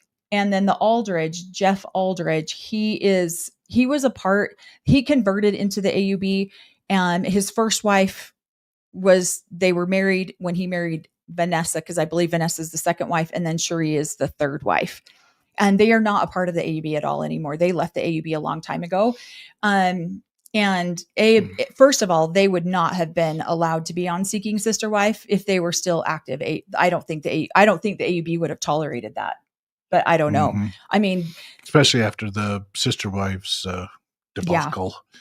And then they were like, yeah, nobody else do this. So yeah, I think they would have been kicked out of the AUB at that point, but they had already So what left. Is their position? So they don't have any position in the community that I'm aware apostate. Yeah, they'd be an apostate like us. Yeah. Yeah. And Vanessa is adorable. She's one of the sweetest. I mean, I've always loved her. She's always been a sweetheart. I've known Jeff for a while. We're not like, when I say I know somebody, it's not like we're best friends. We're not BFFs or anything like that, but we're associated. We were associated with them. So yeah, when she goes to functions within the AUB, they're there. Yeah. So my grandmother passed away last June, and they were there at the funeral because it's Vanessa's grandmother too. Yep. So we were all at the funeral together. Hi, Germany. We got somebody on here from Germany. Okay. Thank you, Kayla. Thank you for that super sticker. Let's see. Oh yeah. Somebody says Vanessa and Charisse post a weekly tea chat on video on YouTube. It's so good. Yeah. I have watched a couple of them. Because I really wanted to support anyone who wants to come out and openly talk about things in a healthy manner. Then I definitely want to support that. Melanie and Cory, do you know anything about your grandparents? For example, Melanie, was your paternal grandfather abusive? So I actually did a whole video on this. It's on my very first. So if you go to my YouTube channel, one of my very, very first videos that I ever posted was about him. So he was very, my mother's father was very, abused all of his granddaughters. And, I actually put him in jail. My sisters and I filed charges against him when I was in my early 20s. He went to prison, and so I have not really had anything to do with him. I didn't ever really let him meet my children. I think my children saw him once, maybe twice. We just didn't have anything to do with him. And then my dad's father was a part of the AUB. My grandparents divorced when I was 5. And then my grandmother married the prophet when I was 16. And my grandfather did end up getting 2 wives at one point, but the AUB would not endorse his marriages. So he was not married in the AUB because he was not considered worthy. So my grandparents did join the AUB, and all 11 of their children did, but my grandfather was never allowed to actually have a wife in the AUB. So that's who my grandparents who were here. And then Cory's grandparents are amazing. Yeah. My mother's grandfather, father. And so my grandparents on my mom's side knew them my whole life. Growing up, my grandfather passed at 14 when I was 14 from cancer, but amazing human being. Loved him and they loved and adored and snuggled me all the time because I was one of their first grandchildren. And they tried to constantly keep in touch with me to make sure that if I needed a place to go. And so when I did leave the AUB, those grandparents were there. On my dad's side, I remember meeting my grandfather twice in my life. He was an old German, spoke a lot of German, and so I knew a little. My dad spoke German too, to my grandfather, but I think I met him twice when I was younger, but he passed away probably when I was 9 or 10. He did live to be 99 years old, so he was an old German guy. I just remember meeting him a couple times when I was a little kid. But And they were what? They were not. Were they Protestant? yeah, Protestant. So my dad's older brother joined the Mormon Church. My dad joined the Mormon Church, but the rest of the family thought they were crazy and they stayed Protestant. So yeah.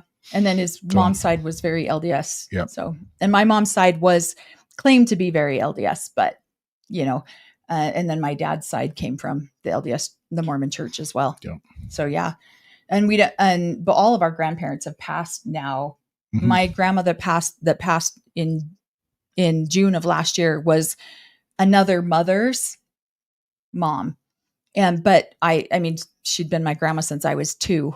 And so I don't remember. And she was probably the most nurturing grandmother to me out of all the available grandmothers.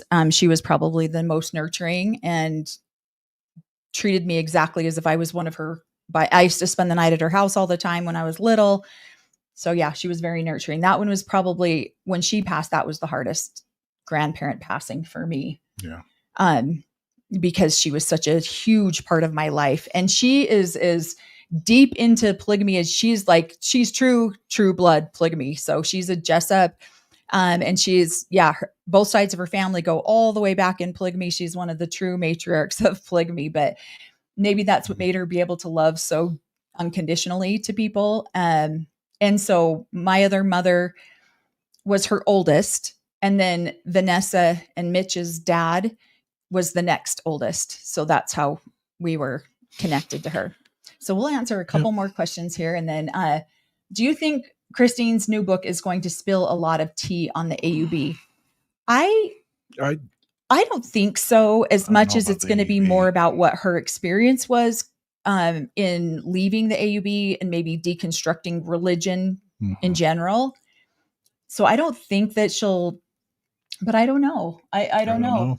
I think she's gotten snarky on a couple of different comments that have cracked me up, but I think it's just about being a part of the Sister Wives and the Brown family. So yeah, like that's a whole unique, different life. So I was watching a live last night with Mary and another TikTok creator, and I was thinking about that. I was like, gosh, if I ever talked to Mary live, I don't know if I'd ever ask her about the Sister Wives show. We probably wouldn't even talk about that. We'd talk about what it was like growing up in the AUB. I wouldn't even really have too many questions about the show because we haven't watched a lot of the show.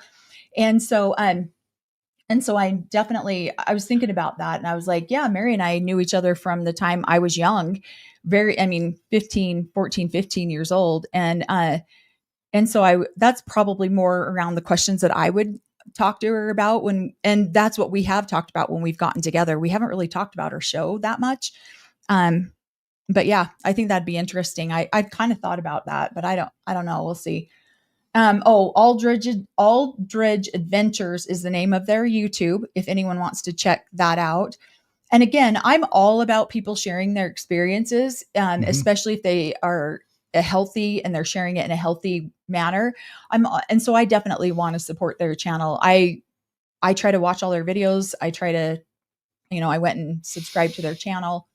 Yeah. Mel and I were talking earlier too. There are so many things that I appreciate about growing up the way I did. I mean, there were a lot of kids. I was one of the older kids. So I learned at a young age how to take care of my younger brothers and sisters, change diapers, nurture them, comfort them if they were crying.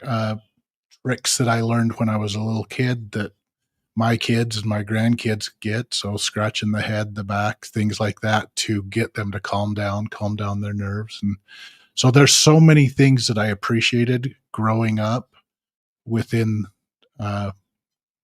this lifestyle that I've taken on to my adulthood. But there was a lot of stuff that I didn't appreciate. And you learn sometimes by positive reinforcement, and then you also learn what you don't want to bring into your adulthood, into your child's life and grandchildren's life. So we're all in a learning process. So, Yeah. my dad was just learning. My parents were learning, but they taught us stuff to what not to do also. Yeah. So yeah, definitely. Okay. Thank you, Jody, for that super chat. So sometime I would love to hear about the members' feelings getting excommunicated. Cory, were you sad or glad or a relief? At the time that it was going through, I would say, well, you have all the emotions. You're taught your whole life that this is the only community, this is the only religion that'll ever get you to heaven. And then you're basically told you're not worthy of making it there and be on your way. And so, yeah, you're sad, you're devastated at first, then you get angry, you go through all the emotions of and then I felt like, well, wait a minute, you guys can't do this. Where is it in your religion? You can't excommunicate somebody, but they can. They make it up as they go along, and so, yeah, they basically, you go through all the emotions. You got the sadness, you got the grief, the why am I not worthy? You judge yourself, and then you get angry, and then you're like, a couple of years out, you're like, holy crap, complete relief as you're relearning that. And especially because then you're out in the world that you've been told is going to eat you up and spit you out, and you're going to, and you get out there and you're like, these guys are nice, these are nice human beings, they're nicer than the community I came from. So all of a sudden you have it's an eye-opening experience, and you get out here, and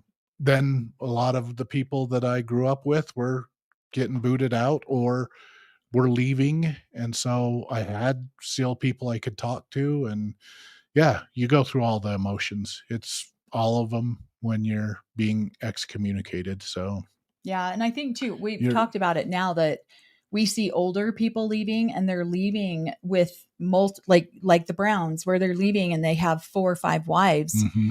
And then that's where a lot of the relief comes in, because then you're like, oh my gosh, I'm so like, this worst thing that could ever happen to me by being excommunicated turned out to be the best thing that ever because now I didn't have 4 or 5 wives and 30 kids to emotionally and mentally screw up because and not to say that all these people screw up their kids. That's not what I'm saying, but I know I'm like, I better backtrack that. But there's one kid that wasn't screwed up. Yeah. I can't remember his name. But no, and then it's relief because now you're not leaving these families and divorce, and now you've got all these divorces and all these situations. So it ends up being a relief at that point. I remember when I got divorced and left, I remember saying, because my ex-husband dated a few girls and courted a few girls. And I remember telling my mom, oh my gosh, can you imagine if we would have started living polygamy, how hard that would have been to walk away from? And so people I think, almost obligate themselves into the lifestyle, because how do you really break up a family of all those wives? It's so hard. Oh, I've never, my parents didn't divorce. So I've never, although I kind of compare some of the way we grew up even though we grew up in the same house, with my dad there, but he would be gone 2 or 3 weeks, and then we'd see him on business trips and stuff. So we grew up with a lot of single mothers. So being excommunicated is everything that you knew in the world, and the way you were going to make it into heaven and your community, and there's like, nope, get out, you're not a part of it. So it can be devastating, a little bit of rejection at the beginning. So but then that sigh of relief after you've been gone a while. So Okay. Thank you so much, Catherine, for that super chat. We Thanks. appreciate that. Okay. I think we're going to wrap up because we have a kid to pick up. Yep, we do. So thank you guys so much for joining this live. If you guys, again, have any questions, you want to email us, please feel free. We're going to do a Q&A video where we're going to talk about, I've got several other questions in my inbox. So if we didn't answer your questions this time, I promise they are coming. We're just going to do a video so we can do a deeper dive on it. And then we are still doing our first time watch of Sister Wives. We're on season 3, episode 10. And so we will be doing that. And so that will be released. We'll send that out tonight. But yeah, thank you guys all so much. And again, Holding Out Help is a local, nonprofit here in Salt Lake that helps people who are leaving this kind of community who literally don't know most of them don't know anything about what the outside world can give them. And they do know how to stretch $1. So if you feel like you can donate to them in any way, we really appreciate that. I do want to get a donate button on our site so that it makes it easier for people to go look them up. Oh, that's so sweet. Thank you. Yeah, we're going to pull this one up here. Thank you, Imagine Peace. Hello, been binge watching your channel. I'm at a loss for words. You're both so amazing, special human beings. Thank you. We really do appreciate that. Thank you guys so much. And yeah, we appreciate all the shares and all the likes. And again, any questions, please feel free to email us or DM us. You can follow us on all of our social media. I put all the handles in the description so you can follow us. We do a little bit more. Well, I'm trying to do more day-to-day up stuff on Instagram, stories and stuff like that on Instagram. And then, of course, we still have our TikTok channel that I really haven't posted a lot to lately because we've been focused on YouTube. But thank you guys so much. We really appreciate everyone. Go have a what? Thanks, Valiant Warrior. Oh, yeah. I'll have a great day. Yeah. Thank you guys. Have a great night. We love you all. Amen. I figured it out.